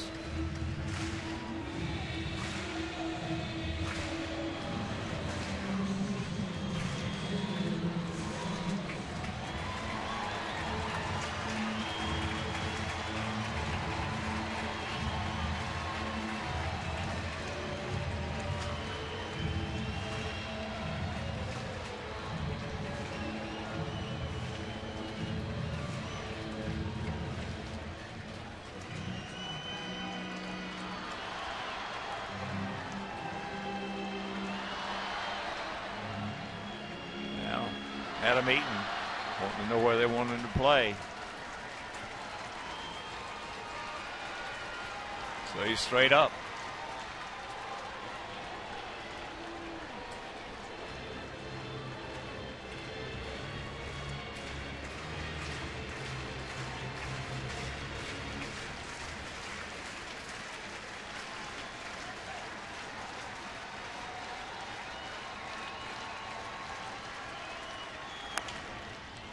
There's a chopper, just foul.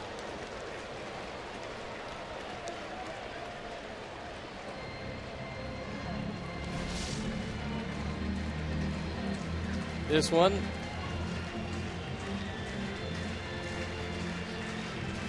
as Eric Cooper throws his hands up. Not fouled by much, but just enough.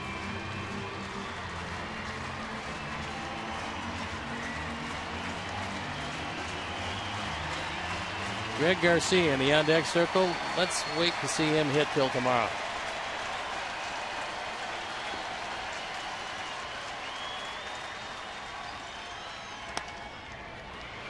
There's a shank, and that's going to be a souvenir. So very quickly 0-2 the count.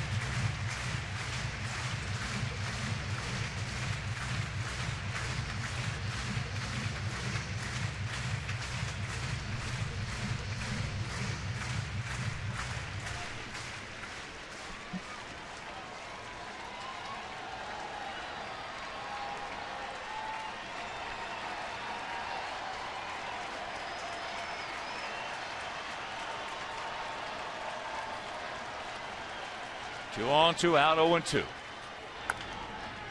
And Gordon now up with it over. And this ball game is over. Yes. A terrific game tonight. Great pitching on both sides. And then the bomb, the line drive, home run by Tyler Flowers. And we'll be back.